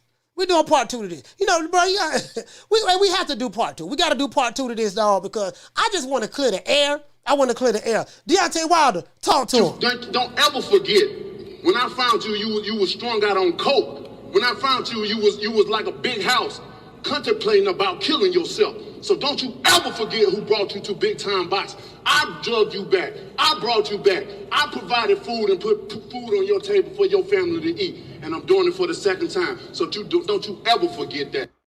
And to all the tenderonis that's in the house, man, salute to y'all. And by the way, ladies, and I'm telling you the God's honest truth. By the way, ladies, I'm telling you the God's honest truth. By the way, ladies, I'm telling you the God's honest truth. I had a dream, and spirit confirmed to me in the dream that I'm supposed to have 2 wives. And since it came to me in my dream, it is official and it is authentic. It was approved by the heavens. They will not be the same complexion because I don't want to be accused of being a light-skinned supremacist or a dark-skinned supremacist. Hey, shout out, hey man, shout out to Money Mayweather. I like Floyd. I like Pretty Boy Floyd a whole lot better than I like Money May. But shout out to Money Mayweather and Pretty Boy Floyd. But when you are put in a certain position, he should be he's able to, like me. You know, when I was in a position, I can pick and choose who I want to, because I earned that right. You feel me? Hey, man, once again, this song is about Coach Malachi Williams signing out. True Media Today, USA Boxing. Let's go ahead and do this, man, like how we always do it, you know?